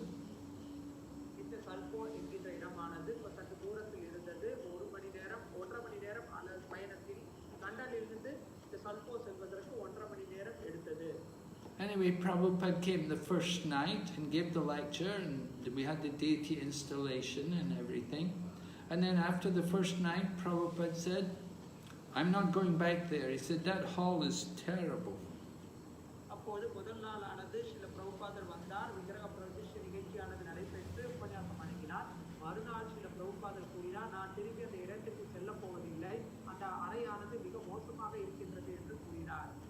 And he told his sannyasi, Rebhatinanda and Swami, he said, tomorrow night you go and you give the class. அப்போது ரேவதி சுவாமியிடம் அவர் கூறினார், நாளை இரவு நீங்கள் செல்லுங்கள், நீங்கள் சென்று அங்கு வகுப்பு கொடுங்கள் என்று கூறினார். So Prabhupada, you know, I mean, he was careful. If he didn't like the hall, if he thought there was not much potential there to preach to a high class of people, he wouldn't go back. அப்போது ஸ்ரீல பிரபுபாதர் இந்த இடத்தில் பெருமளவில் மக்களுக்கு என்னால் எடுத்துரைக்க முடியாது அல்லது தகுதியான பெருமளவில் நபர்கள் இல்லை என்றால் ஸ்ரீல பிரபுபாதர் அங்கு செல்வதில்லை. But he did go one time. He gave, you know, he went the first time, he had a look at it, he saw the place, and he understood it's not very good potential. He didn't want to take the trouble of going there every night. ஆகவே முதல் நாள் சென்றார், அங்கு பார்த்தவுடன் அந்த சூழ்நிலையை நன்றாக புரிந்து கொண்டார். இது மிகவும் ஒரு சாதகமான நிலை இல்லை. ஆனால் தினந்தோறும் அங்கு சென்று தங்கள் பிரச்சனையை கொள்வதை ஸ்ரீல பிரபுபாதர் விரும்புவதில்லை. And so then Prabhupada turned to his disciple, sannyasi disciple, and told him, tomorrow night you do it. And so the sannyasi, he did it for a few nights, and then after that, then he gave it up, and he gave it to another devotee, another senior devotee, Prajumna, the Sanskrit scholar. அதற்கு பின்னால் அந்த சன்னியாசி சீடரானவர் பல நாட்கள் அங்கு உபன்யாசம் வழங்கினார். அதற்கு பின்னால் அவரும் விட்டுவிட்டு அங்கு இருக்கக்கூடிய ஒரு முதந்த பிரபுவிடம் இந்த பொறுப்பானது ஒப்படைக்கப்பட்டு அவர் சென்று அங்கு சொற்பொழிவுகள் வழங்கினார். So they did the program, you know, it's not that the program was dropped, they completed the program, but they just had different speakers every night. அந்த நிகழ்ச்சியானது முற்றிலுமாக கைவிடப்படவில்லை, அந்த நிகழ்ச்சியானது நடைபெற்று கொண்டே இருந்தது. ஆனால் பல சொற்பொழிவாளர்கள் வந்து அந்த நிகழ்ச்சியை சிறப்பாக செய்து கொடுத்தனர். So Prabhupada was very much concerned that the temple should be nicely organized, and he would check also on the accounts. Srila பிரபுபாதர் கோவில்கள் சரியான விதத்தில் பராமரிக்கப்பட வேண்டும் என்று நினைப்பார். மேலும் கோவிலில் இருக்கக்கூடிய கணக்கு வழக்குகளை ஸ்ரீல பிரபுபாதர் தீர்க்கமாக பார்ப்பது உண்டு. And Prabhupada sat with the temple president and went through the accounts and checked over the accounts. There was not much money, very small amounts of money, but Prabhupada wanted to see that the accounting was being done properly. Srila பிரபுபாதர் அந்த கணக்குகளை மிக சரியாக இருக்க வேண்டும் என்பதை நினைப்பார். அங்கு இருக்கக்கூடிய கோவில் தலைவர்களுடன் அமர்ந்து அந்த கணக்குகளை பார்ப்பார். பெருமளவில் பணமானது இல்லை என்றாலும் அந்த கணக்குகள் சரியாக இருக்கின்றதா என்பதை ஸ்ரீல பிரபுபாதர் பார்ப்பது உண்டு. Prabhupada knew that the society was a registered charity there, and that's very important that when you have that status of a registered charity, you have to have your accounts audited every year, and they have to be approved by the government to keep that status. ஆகவே பிரபுபாதர் நன்றாக உணர்ந்திருந்தார். அங்கு பதிவு செய்யப்பட்ட ஒரு அறக்கட்டளையானது இருக்கின்றது. இவ்வாறு நன்கொடைகள் அந்த அறக்கட்டளைக்கு வருகின்றது என்றால் அது வருடா வருடம் அங்கு இருக்கக்கூடிய அரசாங்கத்தால் சோதனை செய்யப்படும். ஆகவே இந்த கருத்தை ஸ்ரீல பிரபுபாதர் ஒவ்வொரு முறையும் சென்று அந்த கணக்குகளை தீர்க்கமாக சரியாக இருக்கின்றதா என்று பார்ப்பது உண்டு.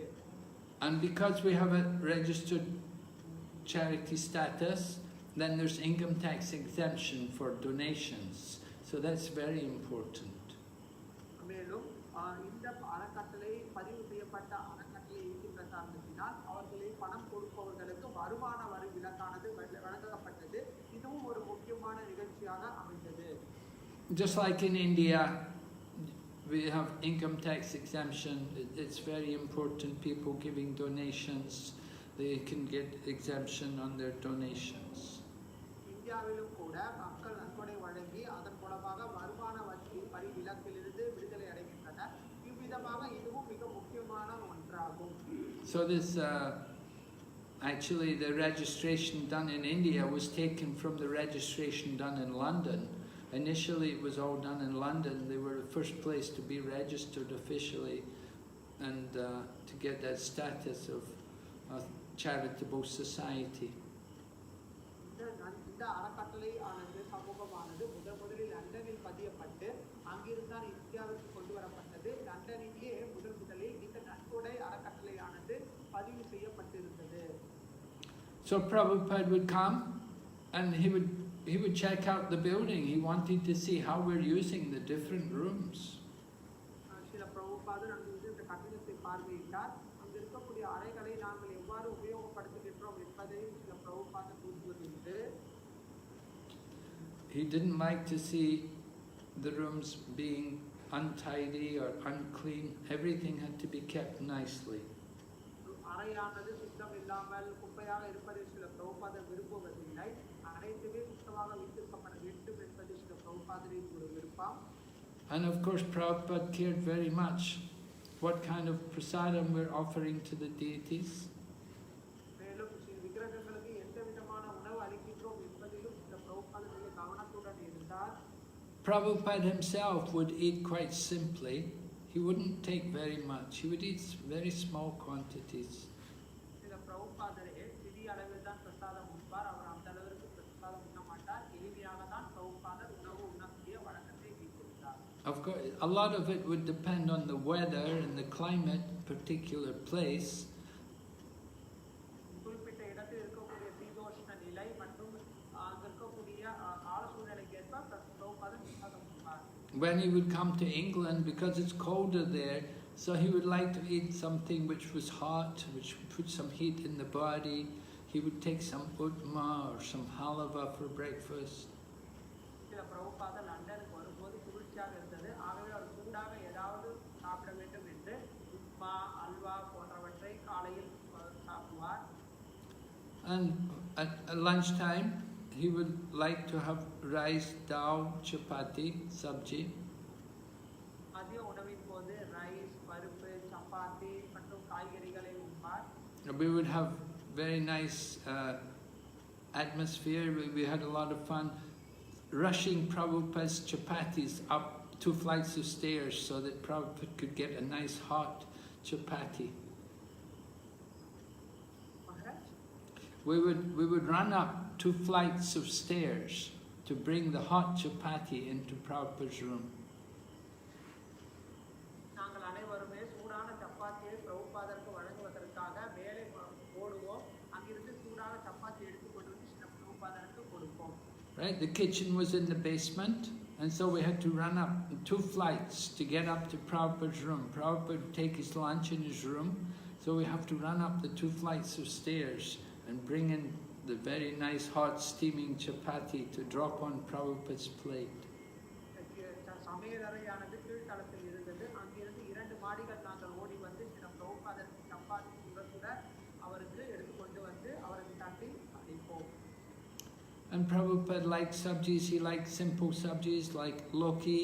The loki sabji was one of his favorites. Srila Prabhupada சப்ஜிகளை விரும்பி உண்பார். குறிப்பாக இந்த சுரக்காயானது Srila Prabhupada பிடித்த ஒன்று. Prabhupada also liked watermelon. That was one of his fruits which he would like. Srila Prabhupada தர்பூசணி மிக விரும்புவார். பழங்களில் அவருக்கு பிடித்த பழம் தர்பூசணி. He would take also some fried nuts for breakfast, like a few almonds, which had to be first of all soaked and the skins taken off and then lightly fried. மேலும் உலர்ந்த பழங்களை Srila Prabhupada உண்பது உண்டு. குறிப்பாக இந்த பாதாமானது ஊற வைக்கப்பட்டு அதில் தோலை எடுத்துவிட்டு லேசாக வறுத்து அதையும் Srila Prabhupada காலை உணவின் போது உண்பார். And Prabhupada liked very much, you know, if people were serving them, Prabhupada would always want to know who was cooking for me, and then Prabhupada would thank them, and they'd thank you very much for doing this service for me. Srila Prabhupada யார் சமைக்கின்றார் என்பதை கேட்டு தெரிந்து கொள்வார். அவரிடம் சென்று எனக்காக இந்த சேவை செய்வதற்கு நன்றி என்றும் அவரிடம் சொல்வார். Wherever he went, Prabhupada usually liked to have the usual schedule. எங்கெல்லாம் Srila Prabhupada சென்றாரோ அங்கெல்லாம் அவருக்கு என்று ஒரு குறிப்பிட்ட அட்டவணையை வைத்துக் கொண்டிருந்தார். They go for the walk in the morning before the Guru Puja and class. குரு பூஜை மற்றும் பாகவத வகுப்பிற்கு முன்னால் காலை நடையில் மேற்கொள்வார். It didn't matter where he was, if he was in Mumbai or London or Los Angeles, he liked to go for a morning walk. Bombay London எங்கு இருந்தாலும் சரி அதிகாலை பொழுதில் நடப்பது என்பது ஸ்ரீல பிரபுபாதர் வழக்கமாக இருக்கிறார். The doctor had told Prabhupada this would be good for his health. Doctor ஆனவர் பிரபுபாதருக்கு இது நல்லது என்று கூறியிருந்தார். So Prabhupada began every morning going for a walk. ஆனால் ஸ்ரீல பிரபுபாதர் தினந்தோறும் காலையில் நடைபயிற்சி மேற்கொண்டார். And he liked to walk. He could walk quite fast. Srila பிரபுபாதர் மிக வேகமாக நடப்பார். அவருக்கு நடப்பது என்பது மிகவும் பிடித்த ஒன்று. At the same time, we had to be very careful that, we try to get too close, and sometimes maybe the feet there would be maybe that it would knock Prabhupada's foot or something, and Prabhupada would have to warn the devotees, don't get too close. சில சமயங்களில் சில பிரபுபாதருக்கு நெருக்கமாக நாங்கள் செல்ல நினைப்போம். சில பிரபுபாதர் நடக்கும்போது அவருடன் நெருக்கமாக நடக்க வேண்டும் என்று நாங்கள் நினைப்பது உண்டு. ஆனால் சில பிரபுபாதர் எப்போதும் கூறுவார், நெருக்கமாக ஆவதற்கு முயற்சி செய்யாதீர்கள் என்று எச்சரித்தார். The devotees very eager to hear, but in the eagerness to hear sometimes get too close to Prabhupada and end up kicking Prabhupada's foot. ஆகவே நாம் ஆர்வத்தினால் பிரபுபாதரிடம் கேட்க வேண்டும் என்று நினைத்து அவரிடம் நெருங்க முயற்சி செய்வோம். அச்சமயத்தில் சில பிரபுபாதரின் மீது நாம் தெரியாமல் நமது கால்கள் பட்டுவிடும். ஆனால் மிக எச்சரிக்கையாக செயல்பட வேண்டும் என்று பிரபுபாதர் கூறினார். So you have to be very careful in serving Srila Prabhupada. பிரபுபாதருக்கு சேவை செய்வதில் மிக கவனத்துடன் இருக்க வேண்டும். Okay, maybe I'll stop here. We'll ask some questions. யாருக்கேனும் சந்தேகம் ஏதேனும் இருந்தால் கேட்கலாம். இத்துடன் சொற்பொழிவை இன்றைய தினம் முடித்துக் கொள்கின்றேன்.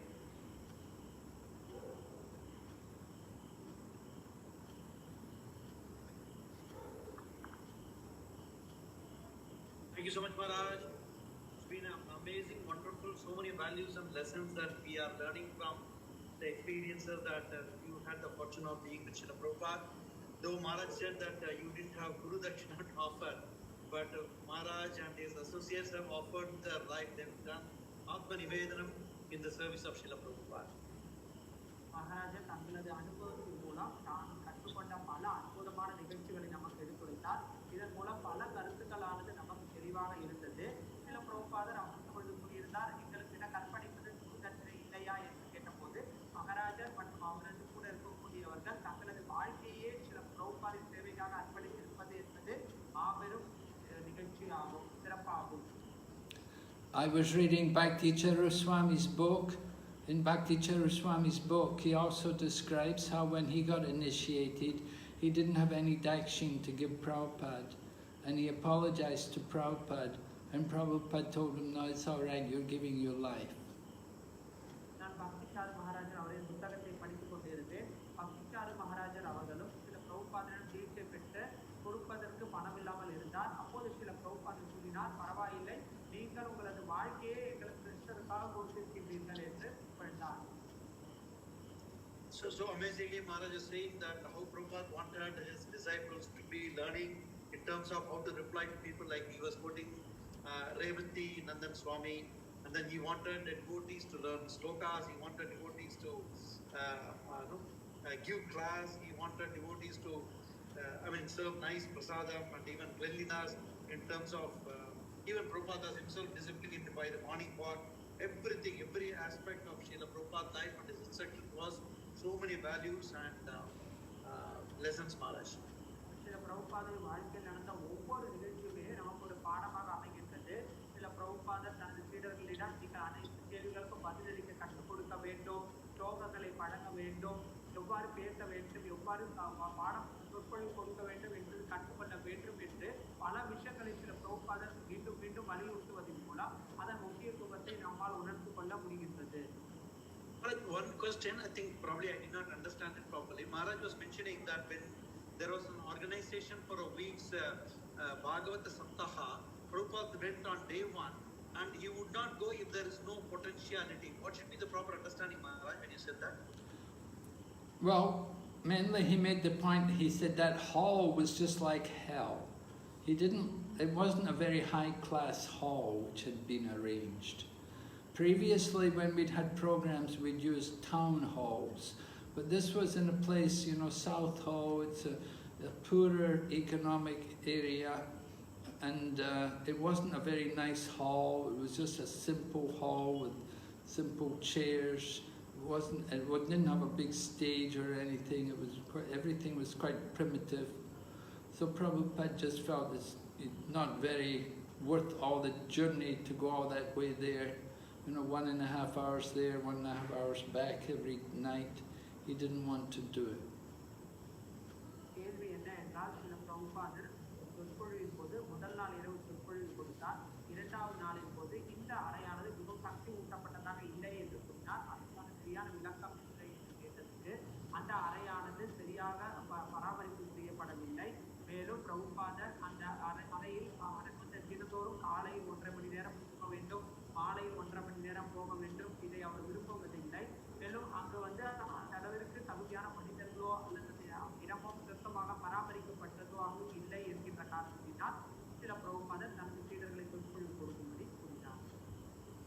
In that sense, we understand that even when we organize classes for the representatives of Srila Prabhupada, we should make sure even if it is an hour class, an hour and a half class, we should give the best for them to, that's the attitude and approach or an etiquette of a devotee for his own seniors. I'm not with you. You want to, what is it, make a class for who? No, Maharaj, from there, the lesson that we are learning is that how Prabhupada expected a standard for such programs. The same attitude should be followed by the present generation for their own seniors and spiritual masters, Prabhupada's representatives, so that we give the best even if it is an hour class, an hour and a half class. Oh, absolutely. Yes, I mean, you don't want to put on a program for 1 week anyway, if the place is not up to standard.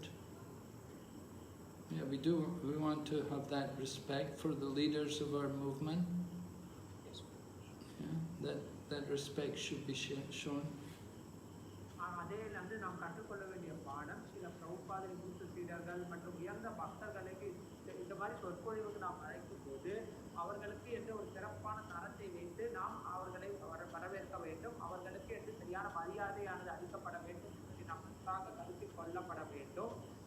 மேலும் அந்த இடமானது தரமாக இருக்கும் பட்சத்தில் நாம் அவர்களை அழைத்து சிறப்பான சொற்பொழிவை நாம் கொடுப்பது என்பது மிகவும் சரியான ஒரு நிகழ்வாகும். So another lesson for all of us, Maharaj, like Maharajas and like Maharaj, that they were not even having a pair of socks, whatever they were able to get, one red, one blue, one green, and then that kind of an austerity is what they have all done to serve Srila Prabhupada. So it's all an amazing lesson for us to learn. Thank you so much. இரண்டு சாக்ஸ்கள் இல்லாமல் வேறு கலர்கள் இருக்கக்கூடிய socks மற்றும் பொருளாதார பற்றாக்குறை என்று பல சூழ்நிலைகளில் மிகவும் சிரமப்பட்டு தங்களது வாழ்க்கையை அர்ப்பணித்து இருக்கின்றார்கள். இப்படி சிறந்த பக்தர்கள் என்று கேட்கும் போது எங்களுக்கு மிகவும் ஊக்கமிக்கதாக அமைகின்றது. இந்த நிகழ்ச்சிகளை பற்றி கூறியதற்கு மிக்க நன்றி. As I mentioned earlier, Maharaj just finished a class just before 7 and has joined us. It's too late for Maharaj. Unless devotees have some questions on the chat box, here there are 1 or 2. One second. No questions. They're just offering obeisances to Maharaj. Thank you so much for being with us, Maharaj. We offer our respectful obeisances and expressing our gratitude by loudly chanting Hare Krishna, Krishna Krishna, Hare Hare, Hare Rama, Rama Rama, Hare Hare. Okay. So thank you very much. Thank you for giving me an opportunity to reflect on Srila Prabhupada, and I'll meet you tomorrow night. We'll go on, hear more. Thank you, Maharaj. Thank you, Maharaj. சில பிரபுபாதரை பற்றி பேசுவதற்கு எனக்கு வாய்ப்பு நான் எங்களுக்கு நன்றியை தெரிவித்துக் கொள்கின்றேன். நாளை மீண்டும் இந்த நிகழ்ச்சியானது தொடர்ந்து சில பிரபுபாதரின் அமிர்தத்தை பருகப் போகின்றோம். நன்றி. Well, Maharaj mentioned earlier, by your mercy, we have been trying to do this for the last almost 1 month now. Every day evening we have 1 hour class. Every weekend we have advanced Vaishnavas, and then every weekdays we have the local senior devotees giving class about Srila Prabhupada Maharaj. We beg for your blessings. Jai, wonderful. Okay, very good. Considering the 125th year celebration, we are doing it until the as of now until Prabhupada has become. Yes, very nice. Very nice activity. Everyone should know about Srila Prabhupada. Everyone now, you know, we're translating Prabhupada's lectures. We have them translated into Russian and Chinese. And we regularly get the devotees to sit and hear Prabhupada's lectures. And then we have questions also after Prabhupada's lectures. It's a good exercise for the devotees. It's very good. Every devotee, they should be familiar to hear Prabhupada's lectures and to develop an appreciation for listening to Prabhupada's lectures, increasing their knowledge of the Krishna conscious philosophy. சில பிரபுபாதன் உபன்யாசங்களானது அனைவருமே கேட்க வேண்டும். அதிலிருந்து சில பிரபுபாதன் கூறக்கூடிய விஷயங்களை நன்றாக தெரிந்து கொள்ள வேண்டும். தத்துவங்களை நன்றாக புரிந்து கொண்டால் மட்டுமே தான் சில பிரபுபாதரின் உண்மையான நிலையானது ஒவ்வொருவருக்கும் உணரப்பட்டு அவர்களால் சில பிரபுபாதரின் மகத்துவத்தை சரியாக புரிந்து கொள்ள முடியும். So there's so much to be heard, so much to be learned. Tamal Krishna Goswami was writing his PhD thesis about Srila Prabhupada, and one of the main points which he made was that there's just so much material about Prabhupada. So much material about Srila Prabhupada. There are so much things to hear about Prabhupada. Yes. Tamal Krishna, I didn't understand. Can you say Tamil also? Tamal Krishna Maharaj என்ன சொன்னார்னா பிரபுபாத பத்தி அவ்வளோ materials எனக்கு நமக்கு வந்து தெரிஞ்சுக்கிறதுக்கு அப்படின்னு. Oh, okay, fine. There was just so much recorded material and written material and then letters and just, it was just endless. And so doing research, you know, so often when people do research, there's, you know, these things are scarce. But in Prabhupada's case, there's an abundance. The task is made more difficult because it's just so much. பொதுவாக ஒருவர் ஏதேனும் ஆய்வுகளை மேற்கொண்டாரேயானால் அவர்களுக்கு அந்த செய்திகளை சேகரிப்பது என்பது மிக பற்றாக்குறை ஏற்படக்கூடும். ஆனால் சில பிரபுபாதரின் விஷயத்தில் பார்க்கும்போது தமால் கிருஷ்ண மகாராஜ் கூறுகிறார், பிரபுபாதரை பற்றி செய்திகளானது பெருமளவில் வந்து கொண்டே இருக்கின்றது, அங்கு பற்றாக்குறை என்பதே இல்லை என்று மிக புகழாரம் இருக்கின்றார். Maharaj, would you like to instruct that there are, at least the assembled devotees are all having taken care of Srila Prabhupada. So there is one thing that everyone should be connected with Prabhupada every day. Is there one instruction would you like to give, Maharaj, so that we can aspire to do that without fail to the best of our capacity? இங்கு நிறைய பக்தர்கள் கூடி இருக்கின்றார்கள். தினந்தோறும் பக்தர்கள் சில பிரபுபாதருடன் தங்களை தொடர்பு படுத்திக் கொள்வதற்கு ஏதேனும் ஒரு கட்டளையை நீங்கள் கொடுத்தீர்களேயானால் அதை நாங்கள் எங்களால் முடிந்த அளவிற்கு நிறைவேற்றுவதற்கு முயற்சி செய்கின்றோம். அருள் கூர்ந்து எங்களுக்கு ஒரு கட்டளை கொடுக்கும்படி கேட்டுக்கொள்கின்றேன். Well, Prabhupada's main instruction, I think, is to chant the holy name. That we shouldn't forget to chant the holy name. We'll always have our bead bag with us. சில பிரபுபாதன் கொடுத்த கட்டளைகளில் முக்கியமான கட்டளை பகவானின் புனித நாமத்தை தினந்தோறும் கூற வேண்டும். அதை எந்த காலத்திலும் தவிர்க்க கூடாது. நம்முடைய ஜபப்பையை எப்போதும் வைத்துக் கொள்ள வேண்டும். And Prabhupada also told us, he said, we should always carry Bhagavad Gita with us. He said, wherever you go, you should always have a Bhagavad Gita with you, so that when you meet people, if you're talking about Krishna, you can use the Bhagavad Gita to preach to them.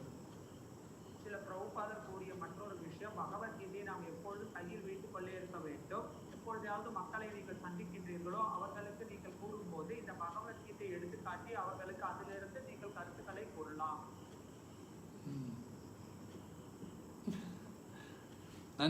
Another time in New York, I remember in New York, Prabhupada wanted his picture taken sitting beside Tulsi, and he was chanting. He said, "This is all we need." He said, "Tulsi Maharani and the holy name." You know, he said, "This is all you need."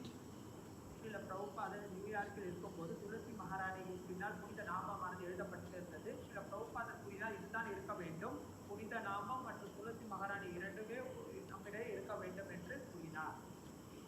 So he was saying, you know, you don't need all these big temples and all the deities. Oh, they're all right, you know, have a big temple, have deities and so on.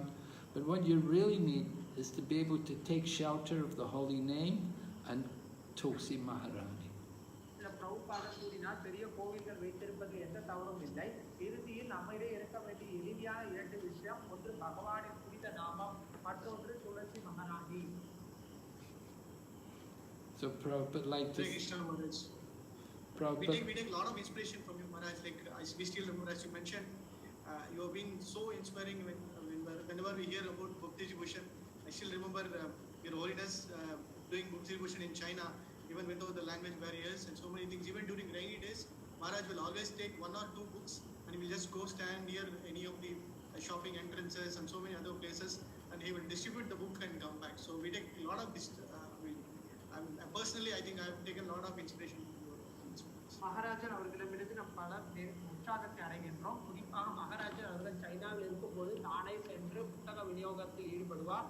பல பேருக்கு புத்தகங்களை கொடுத்து அவர்களை பிரச்சாரம் செய்வார். அவர்களுக்கு பக்தியை கொடுப்பதற்கு பெரும் அளவில் முயற்சி செய்திருப்பது எங்களுக்கு மிகுந்த உற்சாகத்தை அளிக்கின்றது. Hare Krishna. There's still so much to be done. மேலும் செய்ய வேண்டியது நிறைய இருக்கின்றது. So many books, so many people. பெருமளவில் புத்தகங்கள், பெருமளவில் மனிதர்கள். In China we have so few books compared to the people. Number of people is so great. Number of books we have is very few. மக்களோடு இந்த புத்தகங்களை நாம் ஒப்பிட்டு பார்க்கும்போது மக்களின் எண்ணிக்கையானது பெருமளவில் இருக்கின்றது, புத்தகங்களின் எண்ணிக்கையானது குறைந்த அளவில் இருக்கின்றது. So anyway, one small request, maybe tomorrow you can just share that wonderful distribution or preaching activities in China. I think that will also please it will be very useful for us and will take a lot of inspiration. நாளை மகாராஜர் அவர்கள் சைனாவில் எவ்வாறு பிரச்சாரம் செய்தார், புத்தக விநியோகம் ஈடுபட்டார் என்பதை பற்றி கூறும் போது நமக்கு பெருமளவில் உற்சாகமானது கிடைக்கக்கூடும். ஆகவே அவரிடம் இதை பற்றி பேசுவதற்கு விண்ணப்பம் கொள்கின்றோம். Well, it's not really possible because we're illegal there. First of all, we're undercover, so we don't want to say too much about what's going on in China. சைனாவில் நாங்கள் நேர்முகமாக இதை செய்ய முடியவில்லை. புத்தக விநியோகங்கள் மறைமுகமாகவே செய்யப்பட்டிருக்கின்றது. ஆகவே அதை பற்றி வெளிப்படையாக கூறுவது என்பது சாத்தியமற்ற ஒன்று. We have to protect the devotees. We want to maintain our presence there, so we're very cautious about. Absolutely, Maharaj. Absolutely. அங்கு இருக்கக்கூடிய பக்தர்களை நாங்கள் பாதுகாக்க வேண்டும். அங்கு இருக்கக்கூடிய பக்தர்களின் நலத்தையும் நாங்கள் கருத்தில் கொள்ள வேண்டும். You know, one time, maybe you remember one time, Tamal Krishna Maharaj, and he'd gone there to China, and they'd had a big program, and what happened, the police had come, and everybody had got deported from China. So it was about 3 or 4 devotees, Western devotees, including Tamal Krishna Maharaj. They were told to leave China. They were given 3 days to get out of China. ஒரு முறை தமால் கிருஷ்ண மகாராஜர் ஆனவர் சைனாவில் பெரும் நிகழ்ச்சி ஒன்று ஏற்பாடு செய்திருந்தார். அப்பொழுது அந்த நிகழ்ச்சி முடிவில் அந்த போலீசார் தமால் கிருஷ்ண மகாராஜுடன் சேர்த்திருக்கக்கூடிய 3 நாள் பக்தர்களுக்கு 4 நாள் கால அவகாசம் கொடுத்து அதற்குள்ளே சென்றுவிட வேண்டும் என்று எச்சரித்தனர். So the newspapers contacted the temple, you know, they wanted to get a report, they wanted to know what happened. But Tamal Krishna Maharaj said, no, we don't want to say anything. Said, we don't want to say anything because we don't want to agitate the China government. அவர்கள் பத்திரிகையாளர் தமால் கிருஷ்ண மகாராஜை சந்தித்து என்ன நடந்தது என்று கேட்டார்கள். நாங்கள் பத்திரிகையில் போடுகின்றோம் என்று கூறினார்கள். தமால் கிருஷ்ண மகாராஜர் அவர்கள் இதை மேலும் நான் பெரிய பிரச்சனையாக விரும்பவில்லை, இதனால் நாங்கள் மன உளைச்சலுக்கு ஆளாக வேண்டிய அவசியம் இல்லை என்று கூறி நிராகரித்து விட்டார். We want to keep, as much as we can, we want to keep a good relationship with the China government. ஆகவே எங்களால் முடிந்த அளவிற்கு இந்த நிகழ்ச்சிகளை சிறப்பான வழியில் செய்வதற்கு பாதுகாப்பை நாங்கள் நாடுகின்றோம். Because if they wanted, they could come down on us and they could stop everything. அவர்கள் வேண்டும் என்றால் வந்துவிட்டு அதுக்கப்புறம் பின்னால் அனைத்தையும் நிறுத்தக்கூடிய அபாயம் ஒன்று சைனாவில் இருக்கின்றது. Because they know everything that's going on. ஆகவே என்ன நடக்கின்றது என்பதை பற்றி அனைவருக்கும் தெரிந்து கூடும். They have their people everywhere. அவர்களுக்கு So we have to be very cautious and just try to do everything, whatever, as much as we can, and we try to make some small progress.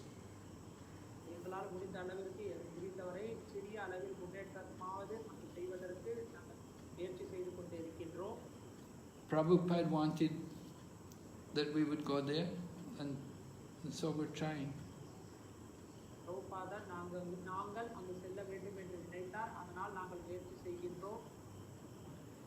Just like Russia, Prabhupada went to Russia.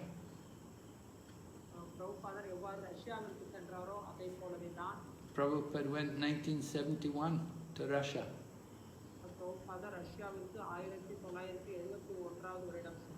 At that time, Russia was communist. It was not open.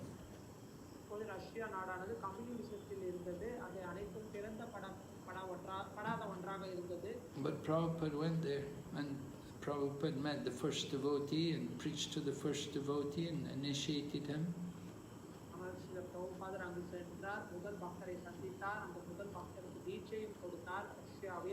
And he was one of the main forces to help introduce Krishna consciousness around Russia.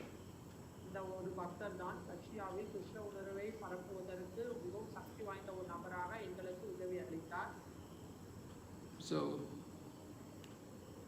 Prabhupada, you know, he understood that there was great potential there in Russia, that people in Russia, they believe in God.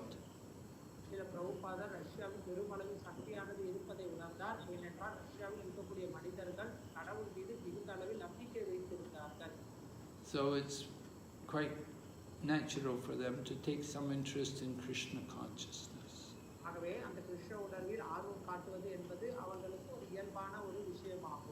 But even in Russia, there's opposition.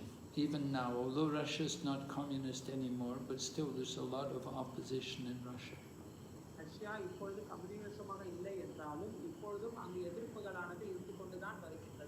The devotees in Moscow have a very difficult time. They could not get proper land or a proper building.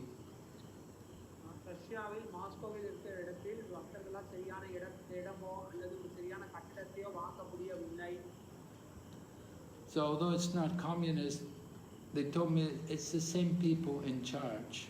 The people who were in charge during the social communist times, they're the same people who are still in charge of the country today. Although it's not communist anymore, it's the same people running the country.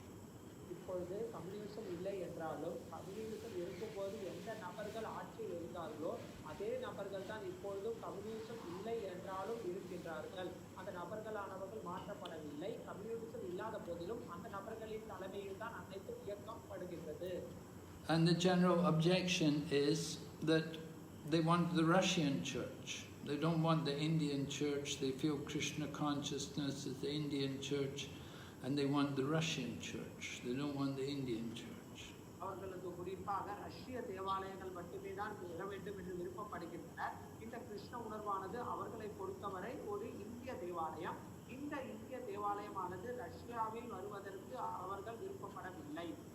So everywhere people have this material concept of God. They're thinking God's Russian, God's not Indian.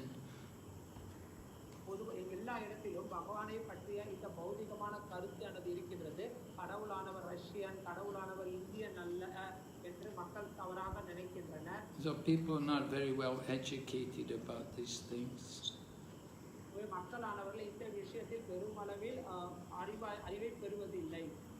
Everybody's in the bodily conception of life, and it's hard to get them out of that bodily conception.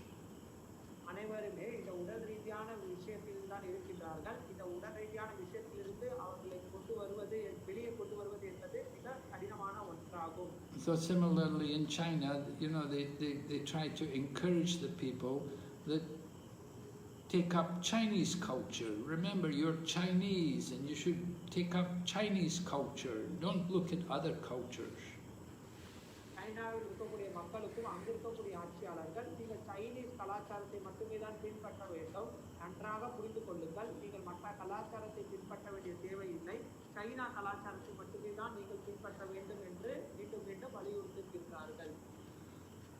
So Chinese culture is 5,000 years of atheism. Actually, there's never been theism in China. It's always been materialistic and atheistic.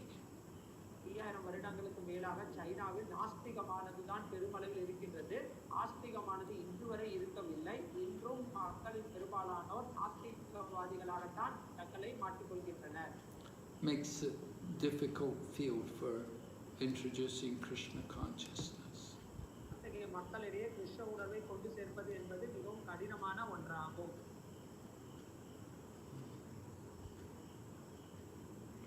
Okay, so anyway, I'll meet you tomorrow. Thank you so much, Maharaj. Okay, Srila Prabhupada ki.